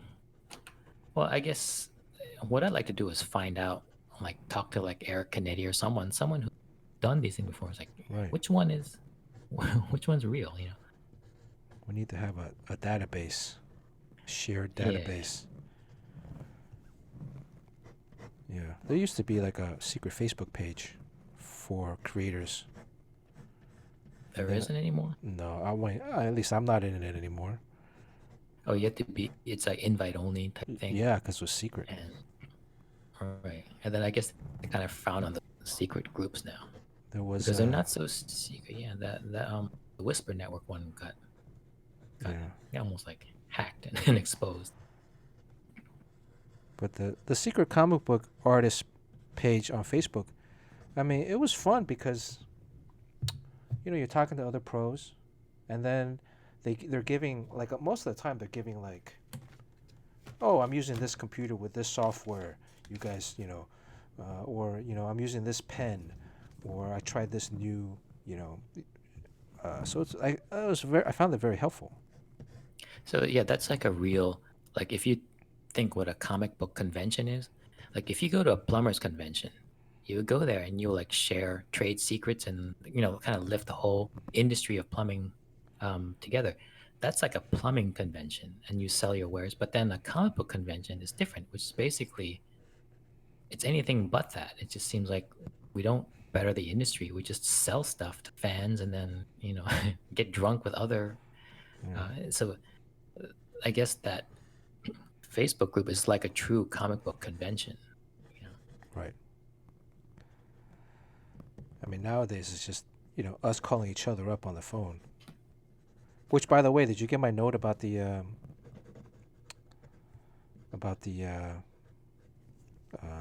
remark? Oh yeah, I mean, I didn't know you can get a white Sharpie, but I have. It turns out, but it's medium sized. Not. I need to find one. Yeah, they have a fine point one. They have a thick. They have like I think 3 or 4 different sizes. Yeah, I would need to get. You can just order on Jerry's Amazon. not here. Or Jerry might have it in his store. There's another one like Pashka. You can use Pashka, which is Japanese. That's the one that Jim uses. Yeah. Posca, yeah. Posca, yeah. And that you can get at where he has some of his pens he gets at Daiso, which is the dollar store. Oh, if you have a Daiso near you.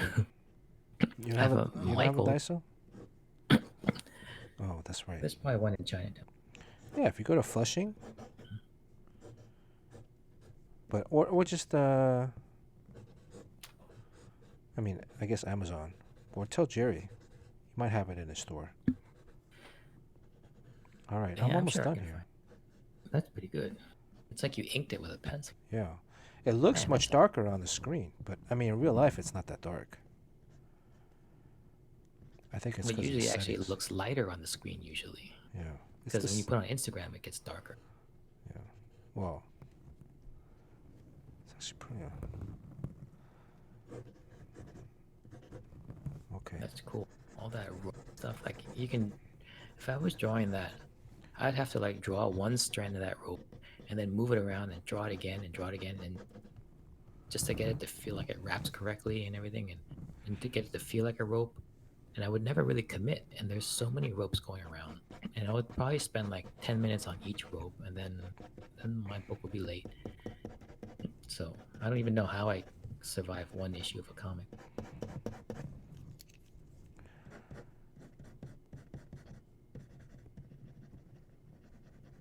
Oh, someone's gonna win this. Yeah. Someone's gonna get this. Someone is definitely well. I guess the birds. Me Well, or the birds. Oh, yeah. But Or Jerry. Or Jim. but my promise is that if it lands on me, I put it back into the pool for. Well, there is one that you want. You want the Rogue, Savage Land Rogue, Yeah. right early on. I'm gonna give that away to somebody on another stream. I'm saving it. Or did I already give it away? I don't remember. I don't remember. I'm looking. I gotta watch some of the older. I think I gave away a Destro sketch. I have it written down somewhere. Alright, this part is just kind of random. I'm doing these directional rays. Just trying to fill in a background. There's no real thought or process going on here.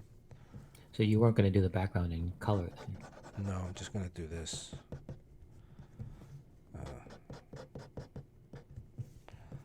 That's tough. I mean, you kind of have to stop the colors before you hit the face because the head has black areas. Yeah.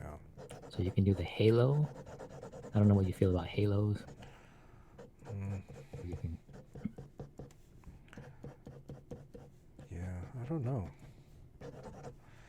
so you The do have a halo, halo over the shoulder. the halo right here. You have a kind of halo here. You know, it's a comic book thing, right? But it also flattens it a lot. Yeah, It I has a found that tendency to flatten. when after I watercolor something, it just looks like a mess. So then I take the white pen and just outline the whole thing, and I would thought that would look like crap, but it actually pops it out. And if you look at like Mark Brooks does a lot of those fully colored covers. He always has white going around, and then on the white areas he has gray going around. Like sometimes it just he has sometimes one or two or three different outlines going around at the same time.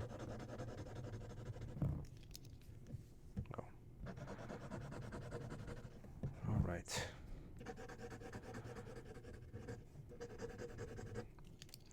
I don't think I'm going to darken the whole area, just some of this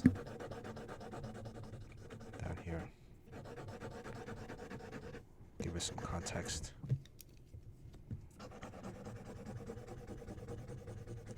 This part, my brain is already checked out. What does that mean? What's going? Well, I'm just like, I'm not really thinking about what I'm doing. I'm just What's kind of going in background? direction. Yeah, I'm just going in directions. I'm hoping Yeah, that if I throw enough lines down there, it'll look okay. if you're kind of wondering what parts of the background will get the black areas, I guess a very general rule of thumb is if you have an area that you want on the figure to look very bright, you put a dark behind it. Like if it's a girl with light on her face, or if she has like blonde hair that's being lit by the sun, you put black around that, and the hair actually starts to glow. So you kind of avoid places that are like you're doing there, like avoid areas that are black on his body, and don't put black next to. I mean, unless you want it to fade, to to kind of dissipate, to lower the importance of a part of a body, you can put dark next to dark, and then the attention will go to the area of highest contrast. All right, where are we at? 3 hours? Yeah, this is a pretty involved drawing. There's a lot going on there. And I think these lines, the looser these kind of, lines are, the more energy. Yeah, and like another thing is, it's not just a contrast in value, where it's like dark or light. There's a contrast in texture. So if he's wearing a spandex costume, and he's like slippery like a dolphin, you can make his skin tight, shiny outfit looks more skin tight, more shiny by putting kind of like rough texture around it. So that contrast, it's a good thing about backgrounds. Is like whatever the figure is, you want to accentuate the figure different ways. You kind of put the corollary in the background because the background can be anything.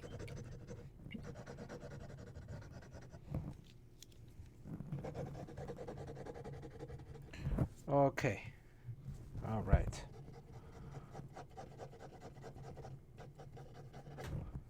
All right. That's cool. Anything Oh else? man, you still have color. Are you really gonna color this now? Well, I mean, color is easy. It's just throwing in like red, green, and yellow, right? All right. I'll do The it very Jamaican quick. flag. All right. Let me give something else away. Anybody new that just watched this last segment, if you want a slice, please type in white Yeah, elephant that's on the chat. someone new here. I mean, Is there someone you got new? 10 more. Well, I mean, there's 10 more people than there were an hour. Okay. Yeah, like this guy here. Want to become famous by followers, primes, and viewers Right. on Okay. Yeah. bigfollows.com. He's new. Yojimbo just deleted him, just banned him. Who's Jolie Cabral? Who's that? Yeah, I've heard of that artist. I looked it up for sure because I'm always looking for people who do great watercolor. I think the best out there. He's not even a comic artist. His name is Nick Runge. Nick Runge. Yeah. Okay. Does something with watercolor that just. All right. And actually, Jill Thompson's very good. What about your boy that does the squirrel comic? Who does the squirrel comic? Peterson? What's his name? Oh, David. No, he doesn't do water. Oh. Dave Peterson does the mouse comic. Right, mouse comic. Yeah, sorry. Mouse card, yeah. Yeah, I think he's all digital. Oh. Okay, let's do the yellow first since that's the lightest color. I'm using Sean's drawing as a guide. His cape is green? Yeah. So definitely watercolor you go from light to dark. Because I mean, if you have the cape is done or like the red is done and then you put some yellow like a little like seam lines that's near the red and it'll just bleed into it and ruin it. Oh, I gotta let me do the yellow first before it dries. What color should I do the rope? Make it white? Well, that's going to be a lot of painting around. I think I just leave the rope the color of the paper.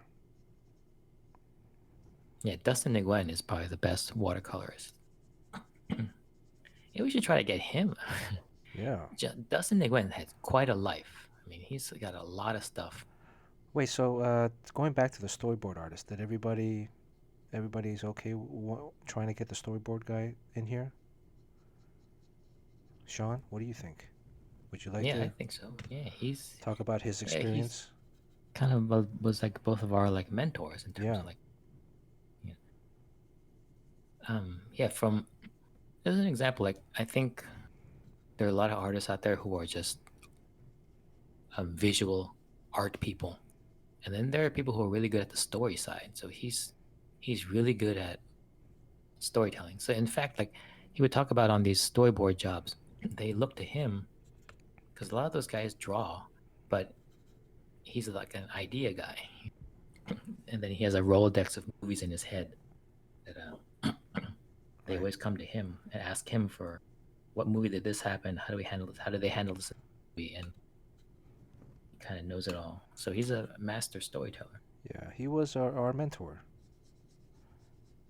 when we first started. One of our mentors. So I attribute a lot of the storytelling stuff to him, along with Bob. Yeah. Yeah, Bob is another guy.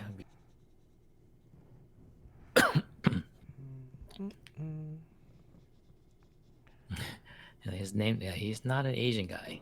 He'd be our second white guy. Well, that's if we get Ben Caldwell's agreed to come in. So we just got to schedule a date for Ben. Also got a confirmation from David Lafuente. Oh, Yeah. a Spanish So, friend. but David, we got to figure out a time because he's in Spain, right? So that might be like a afternoon stream, early afternoon stream, which would be his evening. He was talking about maybe we stream at midnight here, my time. That'll be his 9 o'clock. It'll be like my 3 a.m. Yeah. I mean, who do you have questions for more? Sean? Well, all of them. Well, probably Ben. I mean, I have a lot of questions for Ben. Yeah. Do you guys know Ben Caldwell? And we still got to hook up, try to get Chad on here. Oh yeah, and yeah. Speaking of great watercolors,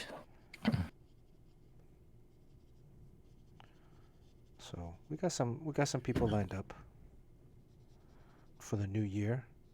Some cool guests.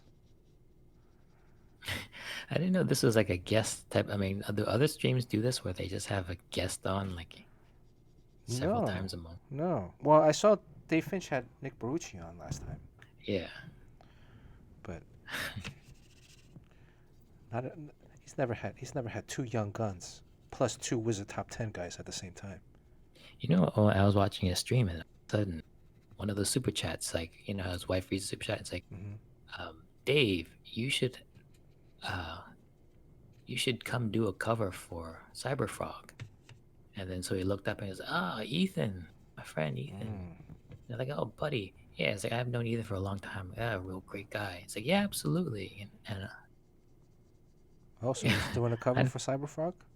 well, I don't know. I mean, I think that's what Ethan was sort of asking, and spoke very glowingly of, they'd known each other in the past. Right. Known each other for a long time.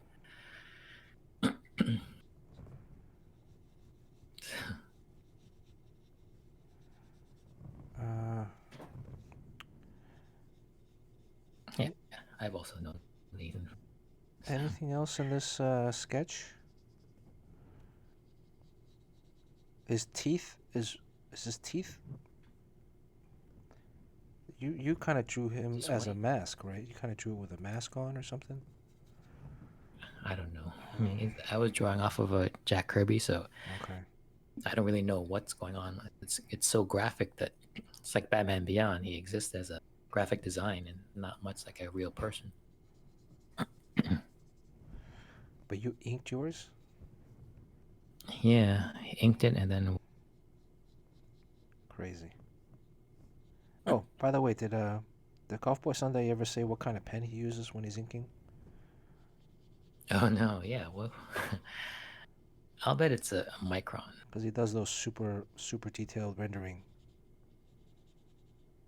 By the way, Golf Boy Sunday, where's my present?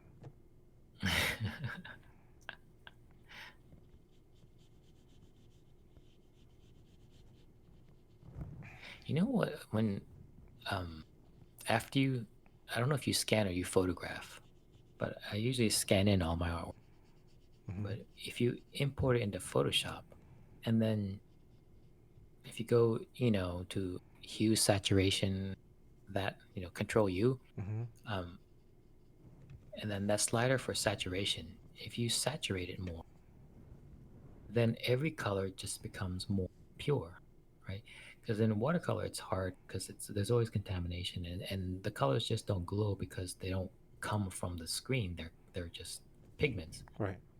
So you can take out all the black in every color and I guess maybe some of the white. So basically you're removing all the grays. Every color just becomes more intense and it just looks a lot better. Well, I have scanned all the drawings in, but when I'm posting on Instagram, I'm only taking a picture from the phone. And yeah, I would think it's kind of a pain to scan, but I always scan everything because I think photo quality is one of the number one things of getting likes. Is that when it's that small square thumbnail that you see on Instagram, there are certain things that just show better, which is like, you know, if you draw a face on a white background, it'll get a lot of likes because it's very pure and it's very isolated, and so a photograph, and you get a lot of, you know, the shadow of the camera sometimes. Yes. Yeah, and then there's also artifacts that enter in like off the edge of the paper. There's, you know, part of your desk or some eraser shavings. But don't you think that's Um, some of that is the magic of yeah, I like seeing it, but I'm just thinking about like getting as much likes as possible. because also like people put in like they purposely leave their pencil in there or Yeah, which tool they use to draw. I think that's just to keep people from taking the artwork and putting it on T-shirts. oh. It's sort of like a watermark. Mm. Okay, so yeah, he uses microns and it's 01 and sometimes 05. A 005, that's needle. what I use. Zero Yeah. zero 005, yeah. I run through Yeah, about you like ever, one or two, like one every few pages. it's funny if you have like a micron and someone says, "Oh, do you have a pen? I'll write down my number." And you give them a 005 micron, they'll just take it Yeah, and they watch that tip just bends like right. they don't. And you think like, what's the matter with you? You like some sort of monster? And you're like, no, I just using this pen like it's a. And they'll say like, well, why is your pen so weak? And why are Yeah. you such a weak pen? Well, also when we were penciling, are you still using a 03 lead? No, I don't use that anymore. But yeah, that was crazy. That's that's like a soft needle. That kept breaking all the time. But, you know, eventually you train yourself to lighten the pressure. Yeah, yeah. Never loan that out to anyone. They'll just snap the lead and that metal shank Yeah, and they also. just keep Just clicking and bend it. then breaks, keep clicking and breaks. And then they'll say, your pencil's fucked up, man. And it's like, yeah, I spent $50 on it. Well, I still use it. I still use it on the pencils on the front. On the back, I use a 05. On the back of the board. Yeah. I think it just I think there's this thing that happens sometimes. You have trouble sleeping. They'll say like just turn upside down on your bed so that your head is where your feet is, and sometimes you can sleep because like sometimes orientation um kind of, I don't know what it is, but it has like a dark cloud over the same routine.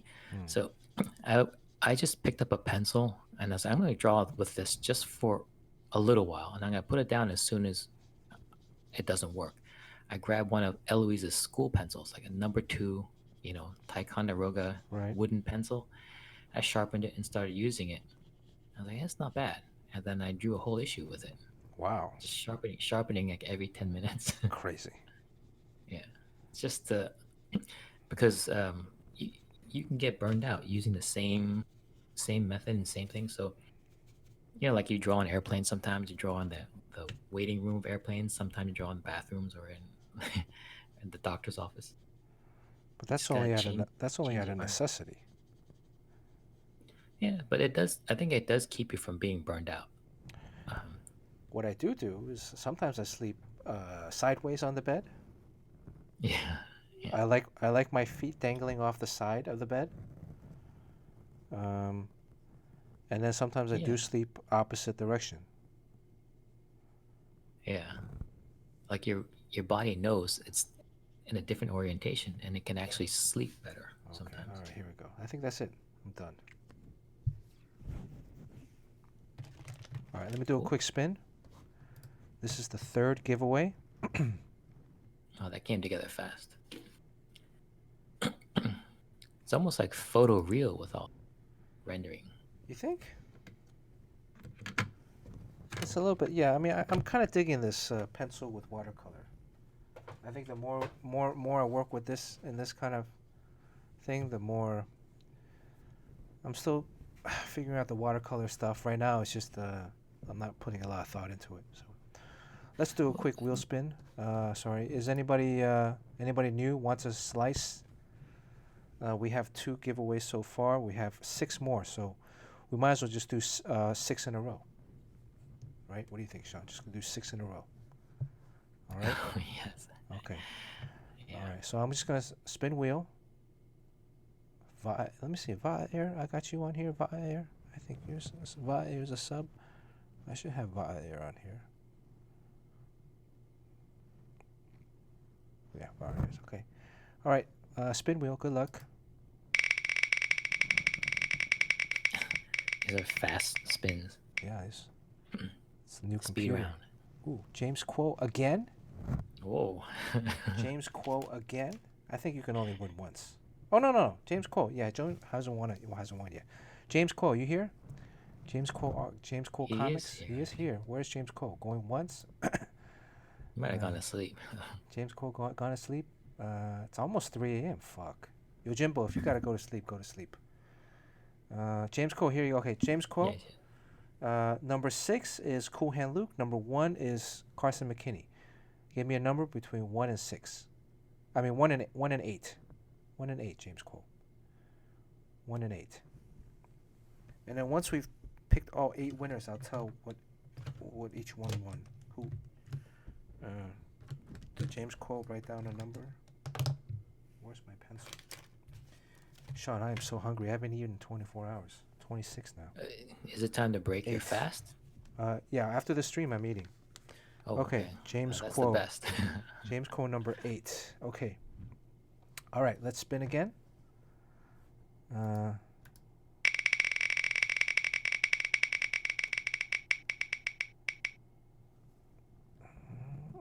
Oh, James Quo. Oh, that's a tie. That's a tie. Let me do a practice spin. Oh no, I'll just spin again. Spin again. What's for dinner? Man, the spin wheel is really loud. I don't know. Dumplings? Fried dumplings? Shoe Thief. Is Shoe Thief here?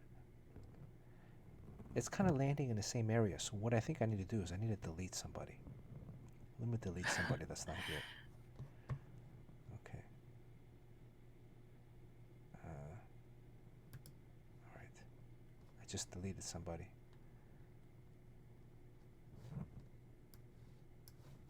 Okay, save settings. Okay, no mercy. No mercy. Here we go. All right, no mercy. Here we go.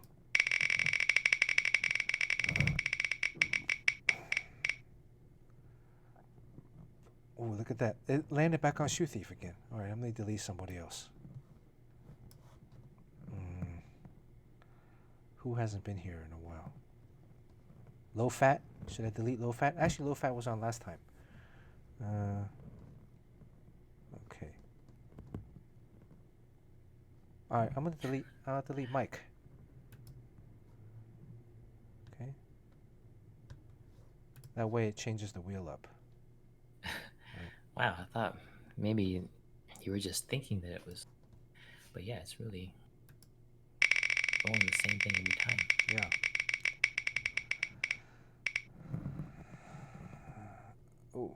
Oh man, I don't even want to look at that one. What is this? I think that's a tie. Oh no, it's a dark green. I'll say it's a dark green. Oh man. Oh gosh. Yeah, it's definitely the dark green or blue. Yeah, but what does that say? Is that like one of the birds? Oh. Oh. Okay, let me see here. That's Yojimbo, Mr. Joshua, Sean Chen. That's me? That's Sean Chen. You're the blue. Okay. Sean Chen. All right, pick a number, Sean Chen. 1 through 8. 3? 3. Can I pick that? Okay, that's all right. All right, congratulations, Sean. Okay. Everybody knows that if you win, it's just gonna go back. It's gonna be a prize next time. Yeah. All right, spin wheel. Thanks, everyone. 1, 2, 3, 4. We got 4 more.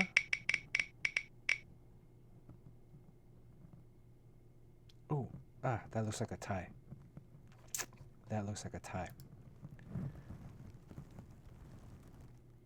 Yeah, that's a tie. Spin again. Today's spin is actually like very loud and very fast, don't you think? Do you think it's because of the computer? Well, I don't think we hear anything. Well, maybe they hear. Oh, okay. Red. Red next to D. Rogers.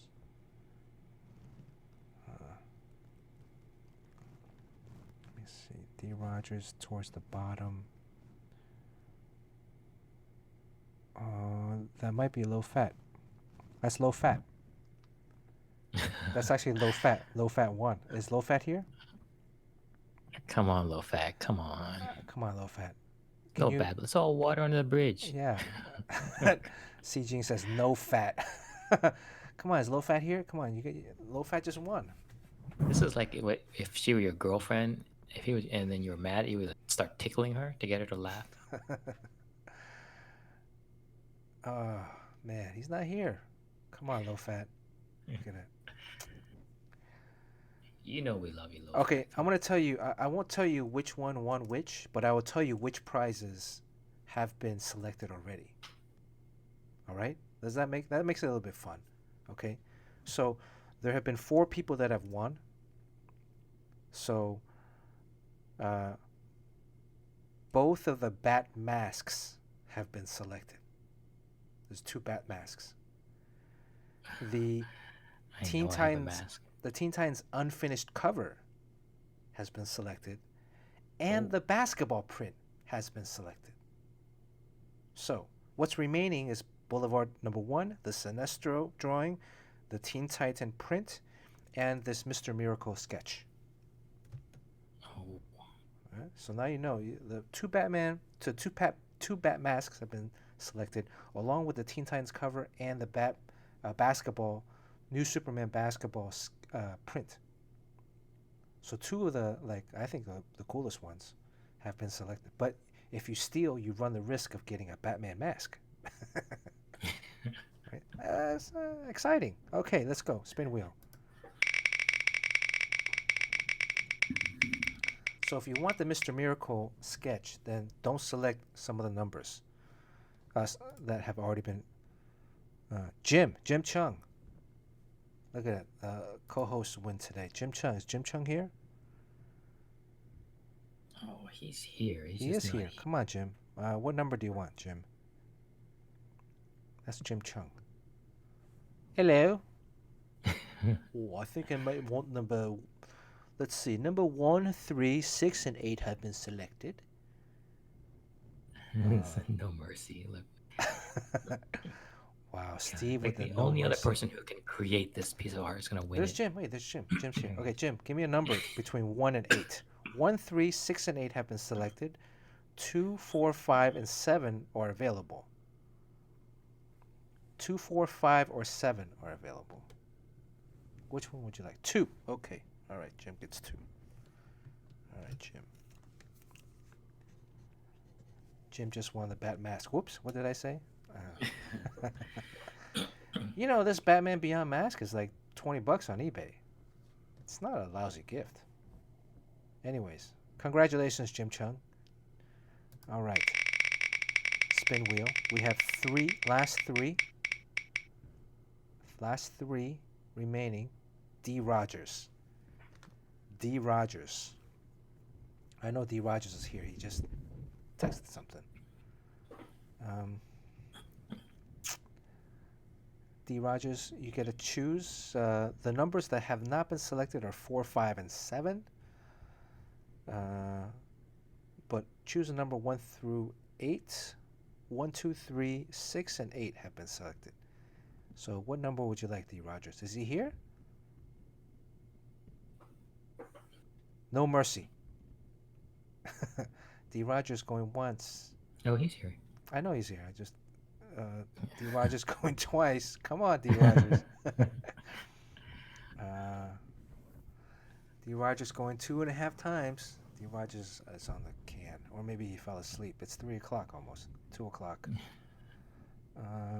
D. Rogers going 2 and 7 quarter, 3 quarter. There he is. Okay, he wants lucky number 8. Okay. Who is J.K.?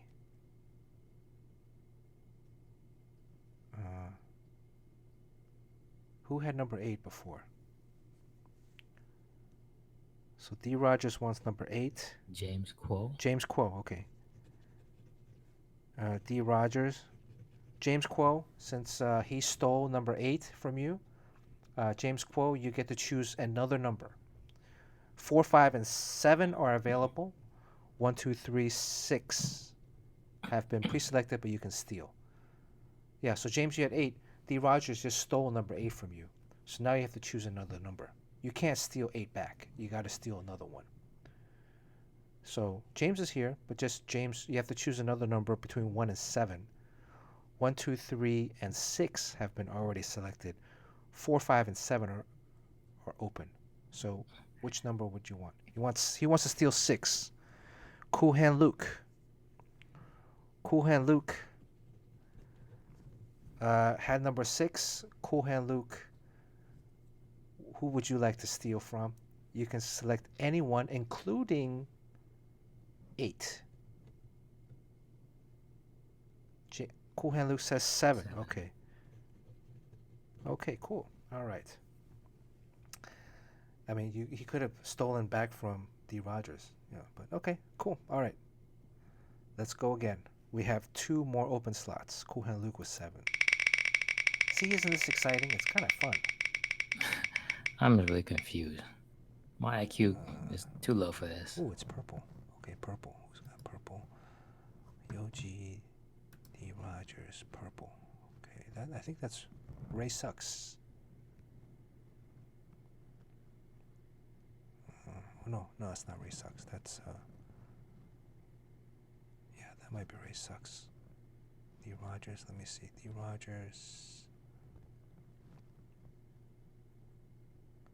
D. Rogers, Blues Boy, Ray Sucks. Is Ray Sucks here? Is Ray Sucks here?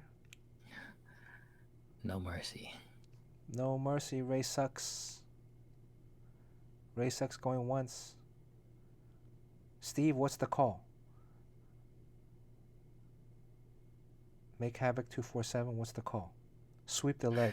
No mercy. Okay, I'm actually deleting Ray Sucks. Is Ray Sucks a follower, a subscriber? Maybe. I think he is. Alright, I'm going to leave him on. Alright, spin again.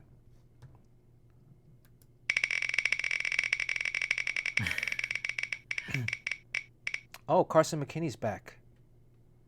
Yeah, Carson, man. Sorry, dude. You missed it. You had a chance to choose. But let's hope maybe somebody will steal yours. And you might be able to steal another one. Okay, so that's... Ooh, that's kind of... Gosh. Yojimbo D. Rogers. Yojimbo D. Rogers. Yoji. Ray Sucks. Blues Boy. That might be, no. Gosh. How does this work? Okay, let me go back. See, what color is that? You think it's kind of pink? Pink next to a blue. There's no pink next to a blue. Next to a white. Oh gosh, this is so difficult. That might be white, pink, blue. Well, that looks like Yoji's, so it must be towards the end. That might be Golf Boy. That might be Golf Boy. Give me a sec here. Let me look at what color Golf Boy is. That's Golf Boy. Golf Boy Sunday. Golf Boy Sunday. Because the last 3 before we start is Vorundo, and then Wildstorm, and then Golf Boy. And Wildstorm is blue. Golf Boy is pink. Okay, he's here. Yeah, Golf Boy. Choose a number. Yeah, because that's actually Golf Boy's second slice, because Golf Boy already reached 20 on his first slice. So Golf Boy, okay. I'll tell you right now, before you choose a number, I'm going to tell you 1, 2, 3, 6, 7, 8 have been selected. 4 and 5 are opened.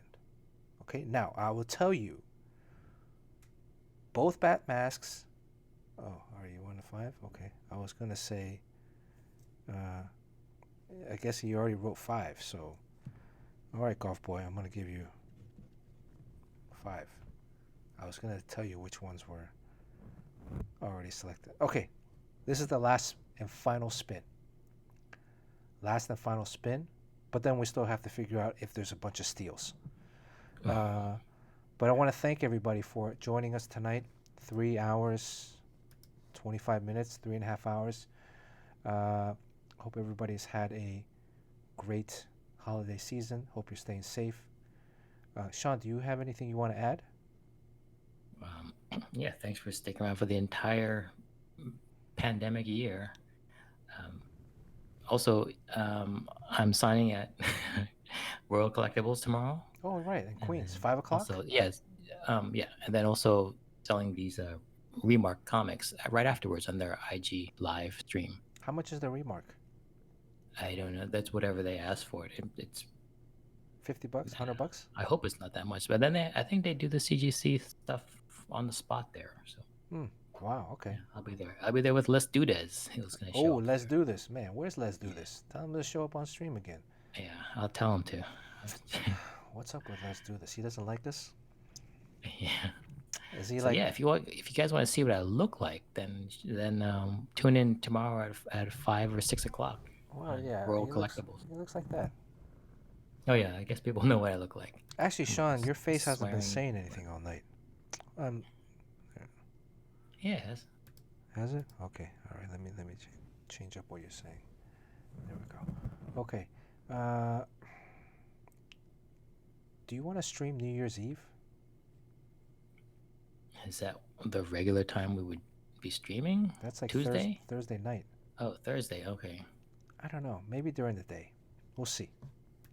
I got a bunch of drawings I got to finish, so we'll see. Ooh, there's Pandemos. All right, okay, let me spin wheel.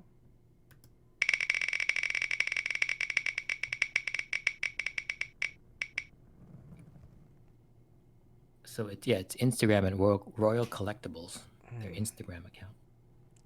Okay, who did I say just won? Golf Boy? Yeah. That's Wildstorm. Wildstorm, I think, has a red slice. No, Wildstorm is blue. Sorry, didn't mean to. That's Voldendor. Voldendor. That's Voldendor. That's on the red, right? Voldendor. red. First timer. Voldendor, you better have hit the follow button. Voldendor, choose any number. There he is. 1 through 8. The only open number is 4. Okay, all right, Voldendor takes 4. Voldendor. All right, Voldendor, you gotta DM me, hit me a follow on Instagram, the Bernard Chang. DM me your name and address. Everybody else knows the routine. Name and address, and including what you won. So, let me take the wheel off, and I will reveal to you who won what. Real name. Who won what? Okay, look at this. All right. This green screen is messed up today. Okay, number 1, Carson McKinney. Free shipping only in the U.S. If you're in Canada, depending on the item, I'm going to probably ask I you to can ship see it. right there. I mean, I can read the list. Huh? Can you read the list? Yeah. Okay, so number 1 is Bat Mask. That's Carson McKinney. Number 2, Jim. Did Jim say number 2? Boulevard number 1 sketchbook. Oh wow. Signed by everybody except Sean Chen. Well, you can sign my name. That's a good I'll get. sign his name. I'll sign it. But it's a $75 eBay item. Jim Cheung. Sean, you got number 3, Bat Mask. Oh, see, I took one for the team. Okay, so Sean has a Bat Mask. Number 4 was the Sinestro sketch. Voldendor. Got Oh, the pretty good. Sinestro sketch. Yeah. Very nice. Number 5 is the Teen Titan Prince, 8.5 on vinyl. Print, Golf Boy Sunday. Good thing. That's Canada, so I think I can get media mail for that one. James Quo, number 6, Teen Titans unfinished cover.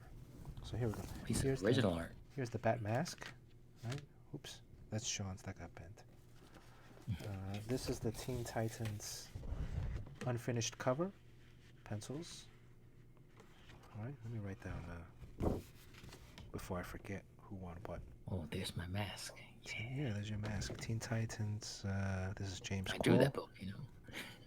Yeah, you don't have one of these, Sean. This is a good get for you. Yeah. Here's the Sinestro sketch for Voldendor. Voldendor. Yeah, Sinestro 11 by 14 pencil.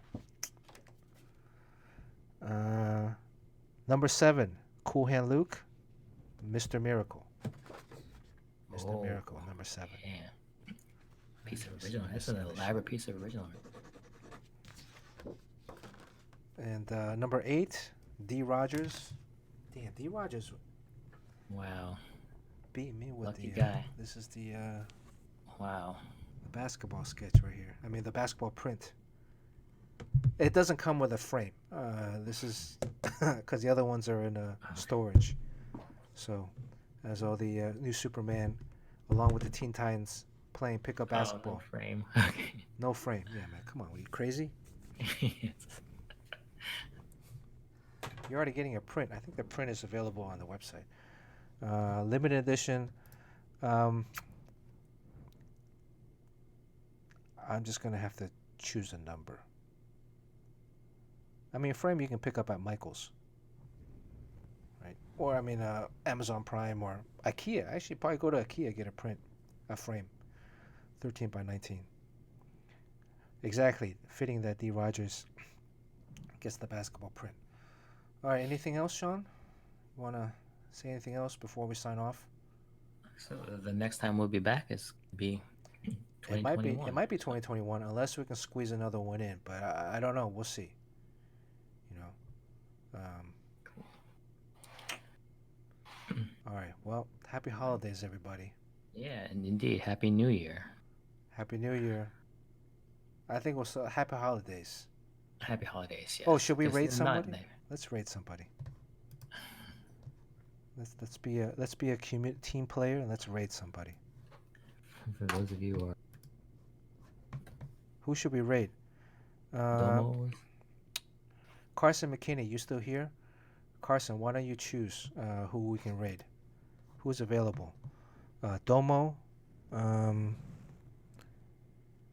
Tiny Keyboard.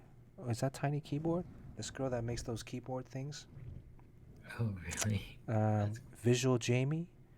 Oh, we rated her once. Aurora is on. Carson McKinney, who do you want to rate? You get to choose. Domo, Tiny, Visual, Jamie, or Aurora. Am I saying that correctly? Wow, Golf Boy Sunday said that the stream made 2020 much more bearable. Really? Thanks. That's high praise. I wouldn't really think that was possible, but okay. Golf Boy, where's my picture? Yes. So yeah, we give you something, you give us, you know. One hand washes the other. Isn't that what you say? So yeah, this is the final Cabin Fever. Yeah. We're gonna come back. It's gonna have a new name. New name. Yeah. This stream will be it'll be taken over by white people. So. Okay, Carson McKinney says let's rate Domo. So okay, yeah. What were we saying? Yeah. Well, yeah, definitely.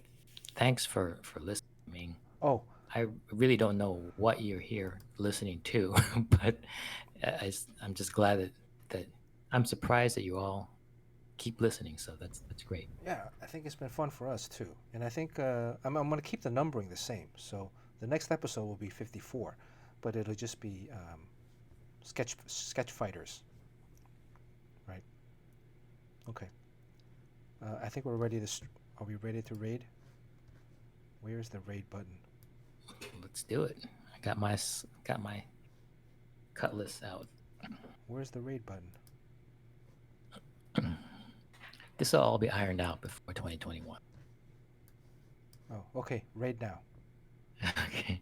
Okay. See everybody. Happy See you holidays. guys. Happy holidays. All right.